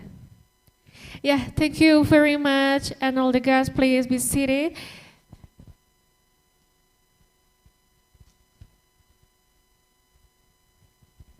Okay, ladies and gentlemen, before we break for lunch, we would like to share a few important announcements. For offline participants, your certificate will be handed out after the presentation session. Meanwhile, online participants will receive their certificate via online. The second one is the plenary session will take place at Building A of Universitas Dian Nuswantoro, specifically on the second and third floor. And then after this, feel free to break and lunch. To our Muslim guests, you're welcome to Duhur prayer at mosque located downstairs. Yeah, and we also invite our guests and participants to explore some of the technological innovation from Universitas Dian Nuswantoro. For example, inside you can see the solar panel rooftop mounting system developed by PT Sogi Energi Semarang. Outside the building, this building, we have Rochaku or chess robot Uninus Campus, and then you're welcome to play with Rochaku, even Grandmaster, able to defeat Rochaku. Okay, and Galuh, the next session. Okay, Indira, and ladies and gentlemen, we just see the amazing webinar, and the webinar session is finally finished. That concludes our webinar session for today. What an incredible series of presentations and discussions we have filled with groundbreaking ideas, valuable insights, and forward-thinking perspective from leading experts in their respective fields. And dear guests, speakers, and also participants, moving on, as we come to the close of inspiring and insightful journey is Isemantic 2025, we would like to extend our deep gratitude to everyone who has contributed to the success of this prestigious event. On behalf of the entire organizing committee, we say thank you to our keynote speakers, session presenters, and also moderators for sharing valuable knowledge and expertise. Your contribution have enhanced our understanding and strengthened our commitment to advancing research and innovation in electrical engineering, informatics, quantum computing, artificial intelligence, and beyond. Okay, we also wish to express our sincere appreciation to our sponsors and partners whose support has made this event possible. The first one is BRIDA, Badan Riset dan Inovasi Daerah, Bank Jateng, IEEE Power and Energy Society, and IEEE Indonesian Station. Thank you for your continuous collaboration and believe in the power of innovation, research, and global cooperation. So, Indira Majestika and I'm Galmutiara Zarani says goodbye. See you later. Wassalamualaikum warahmatullahi wabarakatuh. See you.